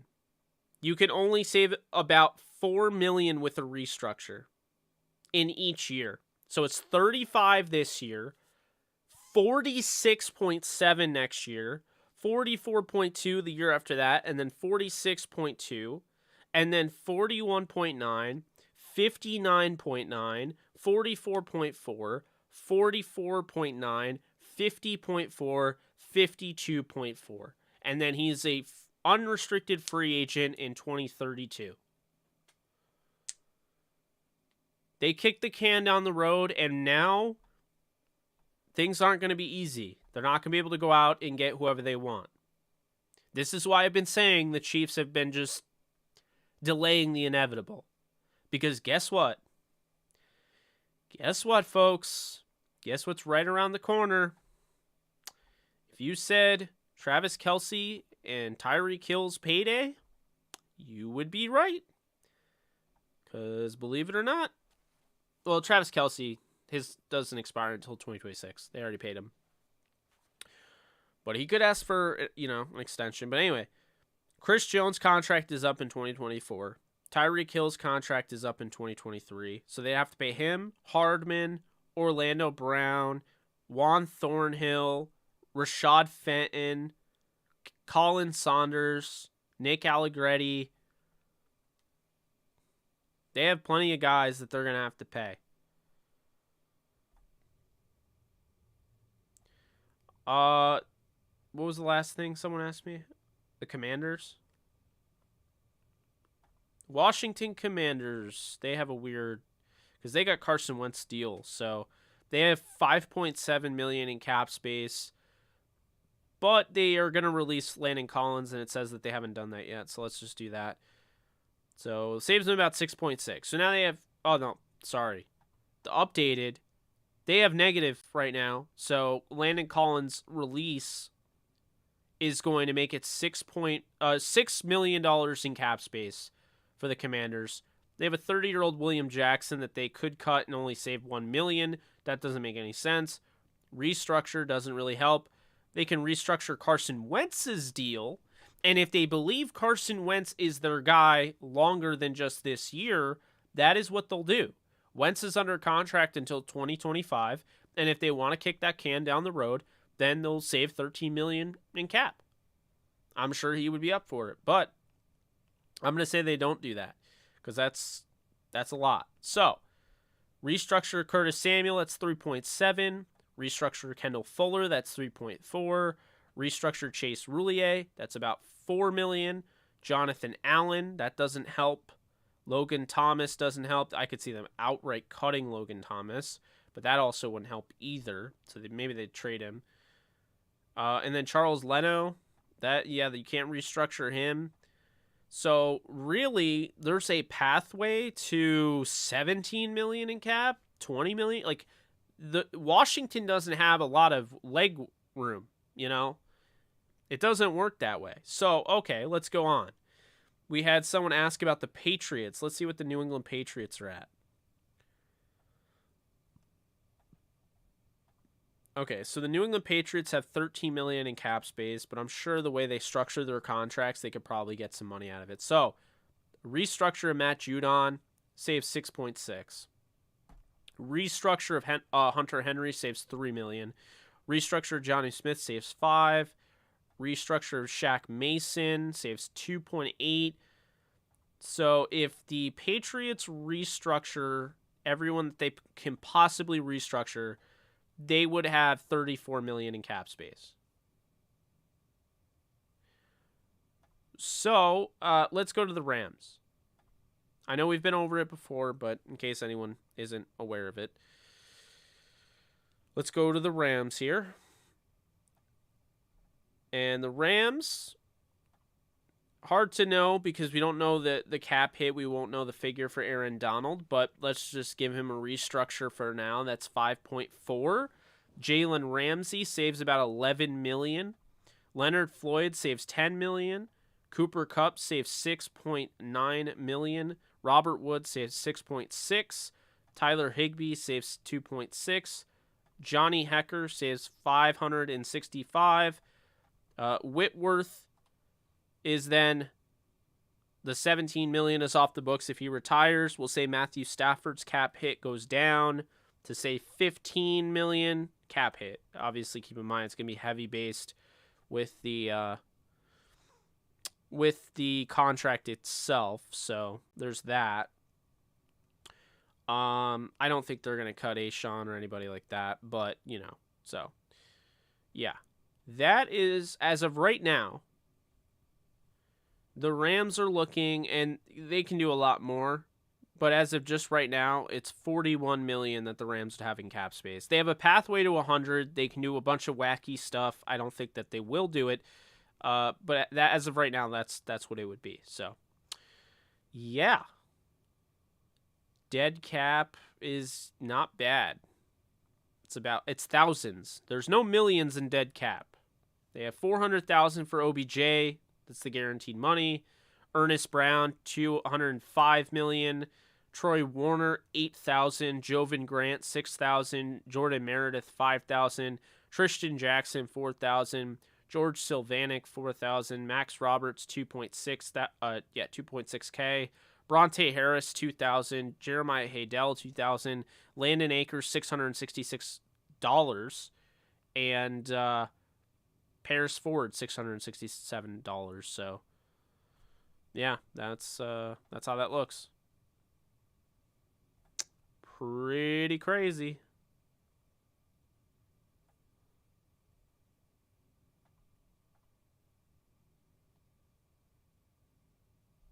Yes, Virginia Tech got the win. Let's go. Man, I liked them in the tournament. I liked them a lot in the tournament. I think Wagner's a legitimate option.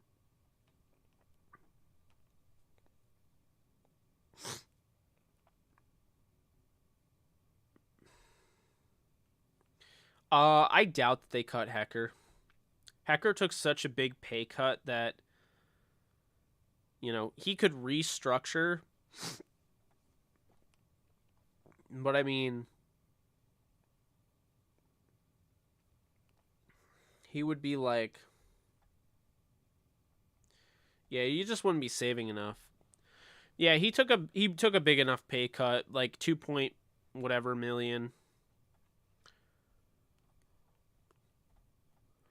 So yeah, any other teams? Let's look at the Bills.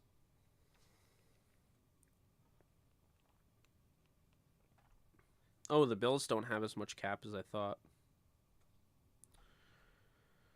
Bills, Stephon Diggs, they can restructure for 5, restructure Trey White for 6, restructure Josh Allen. Well, they're going to have to pay Josh Allen. Oh, no, they paid Josh Allen. Wow, his cap hit's like nothing. Okay. Restructure Deion Dawkins, restructure Hyde, Milano, Darrell Williams, Lutulele, Taron Johnson, Saran Neal, and they're at $31 million.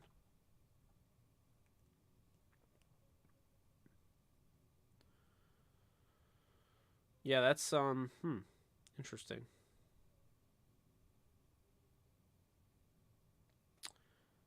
I'm looking at cap space. I want to see the salary rankings. Cap hits by team.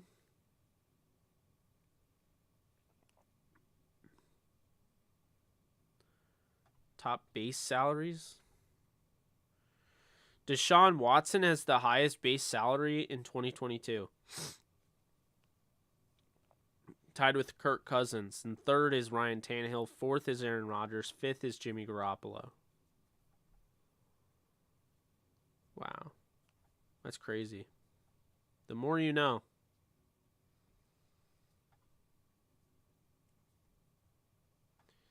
Cap tracker. All right, here's the cap. You ready?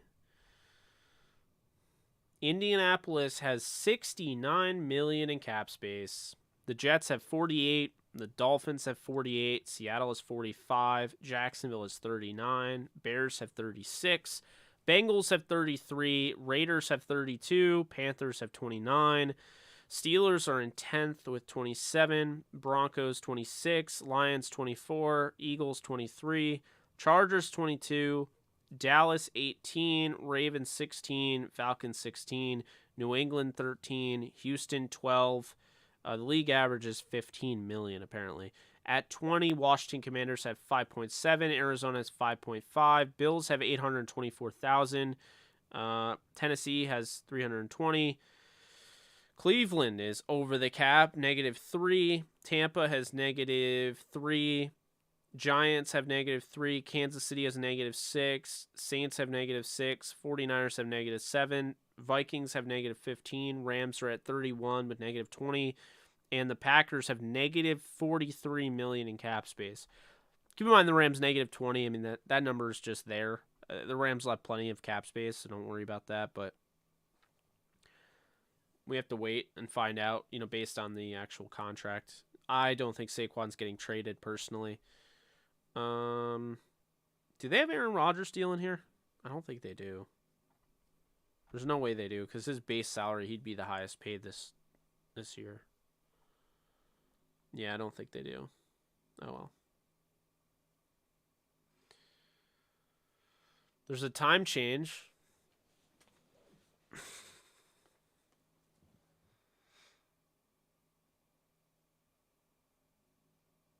I'm anticipating we'll hear some news tomorrow, but I don't know. Who knows? Let's look. How did the Packers get under the cap? I mean, I guess Rodgers' deal. Yeah, Rodgers' deal isn't in there yet. I mean, he's signed until he's 44 in 2027, but they don't have his full deal. It hasn't been reported, so we don't know. Kind of weird.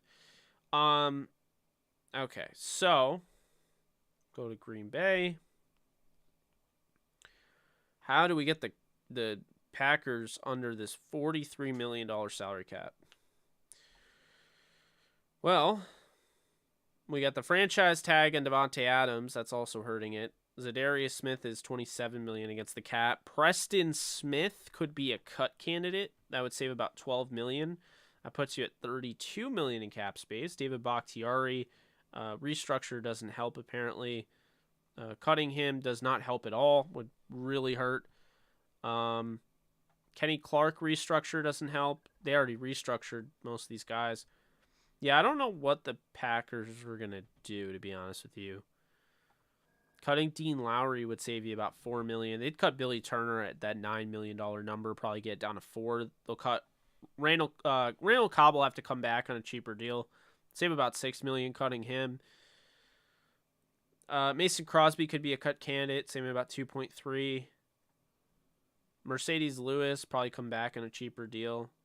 At the end of the day, I don't see how you get under that number. Packers are at negative 18, and I did 5 moves. So, I mean, I'm going to be honest with you. They have free agents. I don't know how the hell they're going to bring their guys back. Negative 18 with all those moves. They still, they're going to have to pay guys. I don't know if they'll use that, but yeah, it's not good for Green Bay.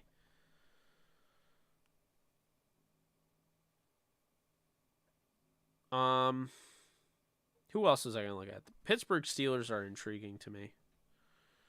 So their number is $27 million, and Big Ben is off the books in this one. So $27 million. They can restructure Watt, saving him $17 million. Yes, you would kick the can down the road for a guy that is going to be fantastic and you won't have to cut anytime soon. Cam Hayward, same thing, although it only saves $3 million. Tuitt, they could cut him. I'd be shocked if they did, but they could. Tuitt would then be the highest paid player on the team if they did those restructures. Joe Schobert, they'd save about $5 million. If they cut him, they would save $7 million. I'm going to say that they probably cut him. So they have 49.2 in cap space. Zach Banner, they cut him. They save about $5 million. That cuts him to 54. Cam Sutton, they could cut. That would only save him 2.4 though.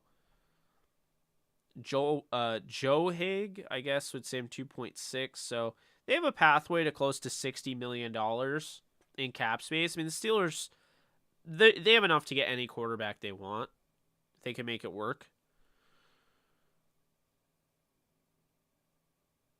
I do think the Rams have legitimately a shot at Bobby Wagner. I don't think he'll go to the Chargers. I don't see the point there. All right, let's look at the Browns. The Browns have negative cap space, and Amari Cooper is on the roster in this one, so it is updated. I'll look at the Raiders afterwards. I just saw that. Okay, so the Browns restructure Cooper, saves them about $12 million in cap. They can restructure Hooper. That would save about $4 million in cap. Restructure Myles Garrett. That would save nothing. Good to know. Restructure John Johnson. That would save nothing. Restructure Joel Bitonio. That would really save nothing. So restructure Chubb. Nothing. Wyatt Teller. Nothing. Yeah, so then you look at cut candidates. For whatever reason, they tagged Njoku. I don't really think that makes any sense, but okay. Jarvis Landry, they're going to trade. Save him about $14 million in cap space. Get him about $24 million in cap space at that point. Then as far as, cut candidates, Jadeveon Clowney, I mean, he's not even on the team, so I don't know why he's on this. But yeah, I'll just cut him because it's 0 against the cap. Make it more authentic. There's not really anybody that would be a full-on cut candidate. So yeah, the Browns are looking at 24 million. I mean, if they cut Troy Hill, they would lose money, so they can't even cut Troy Hill. So yeah, that's that. Case Keenum, I guess, at age 34, saving about 7.1. That gets you to 31 million. I don't think that, the Browns look that great, honestly, cap wise. Raiders. Let's look at the Raiders. The Las Vegas Raiders.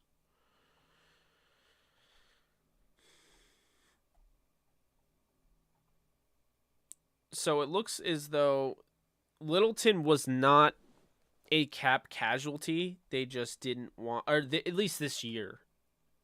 Yeah, he only saves them 1.7 million, cutting him. They have about 33 million in cap space. We'll see what happens with the Carr cap figure, if that goes up or not. Farrell, I don't think that they'll get rid of, but if they did, it wouldn't matter. It wouldn't save anything. Nassib, they wouldn't save much. They would save 3 million. That is much, but Kwiatkowski, I could see them cutting, but I don't know if they will. 3.2. They can restructure Waller, Colton Miller, Carlson, and Crosby. Although we don't have the new Crosby deal in there. So, yeah, the Raiders have like around 30 million in cap. That's what I would say. Who's another one I want to see? Let's see the Chargers. Have we looked at the Chargers yet? I don't think we have.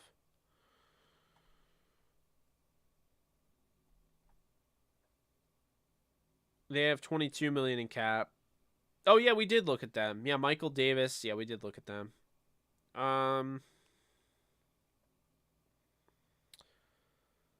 Yeah, I mean, there's not really much else to say at that point.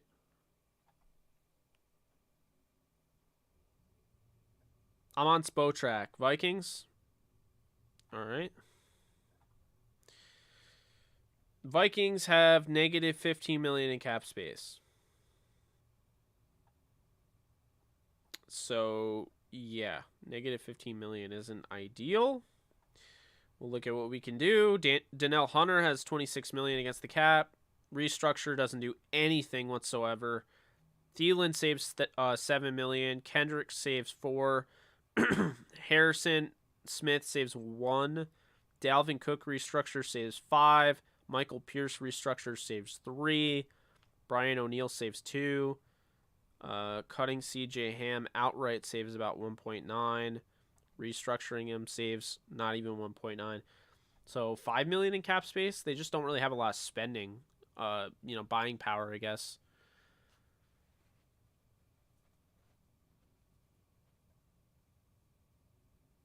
Appreciate it, Daniel. Yeah, I'm going off of Spotrac, but I'm telling you based on like what I know, like my thoughts on it. Let's look at the Colts. What will the Colts do? They have 69 million in cap space and no quarterback. So, Buckner restructure saves about 6 million. Braden Smith restructure saves about 3. Williams saves 4. Grover Stewart saves 3. Ryan Kelly saves 1.6. Kenny Moore saves 2.7. Naeem Hines saves 1.5. Rigoberto Sanchez, the punter, that doesn't really save much. Then, can you cut anybody? I personally wouldn't. This is a young roster. No need to cut anyone. Yeah, it doesn't look like anybody is worth cutting. That would be that much. So, in conclusion, Indy can get to almost $100 million in cap space. Looks like, based on what I just looked at, of course, it's a little bit more nuanced with the Rams, the way they, value their contracts. The Rams and Colts can get to $100 million in cap space.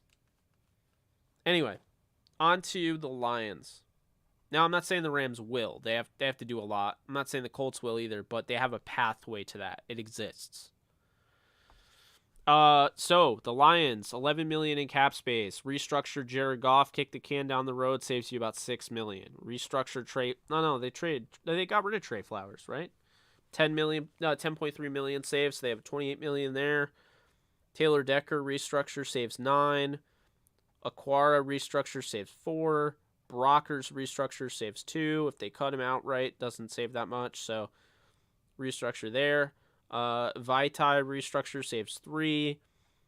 Frank Ragno saves 1.3. Josh Reynolds doesn't save anything. Jason Kabinda doesn't save anything. So then you would look at veterans. Anybody get cut? Probably not, based on what we're seeing here. So the Lions would have 50 million in cap space as their ceiling, so to speak.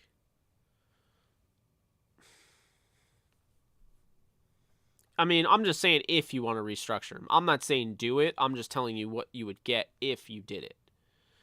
Yeah, I'm not advocating to restructure anybody. I'm just telling you what happens if they get restructured. The only thing that I actually really came out and said, not this time around, but the the Titans, when I said that Saffold would get cut, that's what I was talking about. Okay, Jets. CJ Mosley, restructuring him saves you 9 million in cap space. Restructuring Lawson saves you 6.9. Corey Davis 5.8. And I think that's really all you can do as far as restructures. Do you cut Ryan Griffin? Probably. Greg Van Roten? Probably. Then that's really all you can do. So the Jets would have $68 million in cap space if they did all of that. A ceiling to get a little bit over 70, I think. So that's interesting. But yeah, guys, I'm getting a little exhausted. So I think I'll probably game a little bit later tonight. It's not or pretty soon. It's not going to be like a ton. I'm not going to be doing a 5-hour stream. I've been getting tired a lot lately. Probably just a lot of different, I'm watching the film for the draft prospects and everything, and it's a lot of work. So appreciate everyone who has been a part of this stream. We got to 2,000 views. YouTube will probably give me half of that, but you know how that works. But really do appreciate everyone who has tuned in, who has given me their time. I'll try to do this more. Like I said, last few days, I could have done a better job, and I'm annoyed I didn't. But we will have plenty of coverage during this this free agency period. A lot of good stuff coming down the pipeline. So I'm really excited to talk about it. We'll keep you updated, and I appreciate you guys. So you guys take care, and I'll see you guys soon. Later.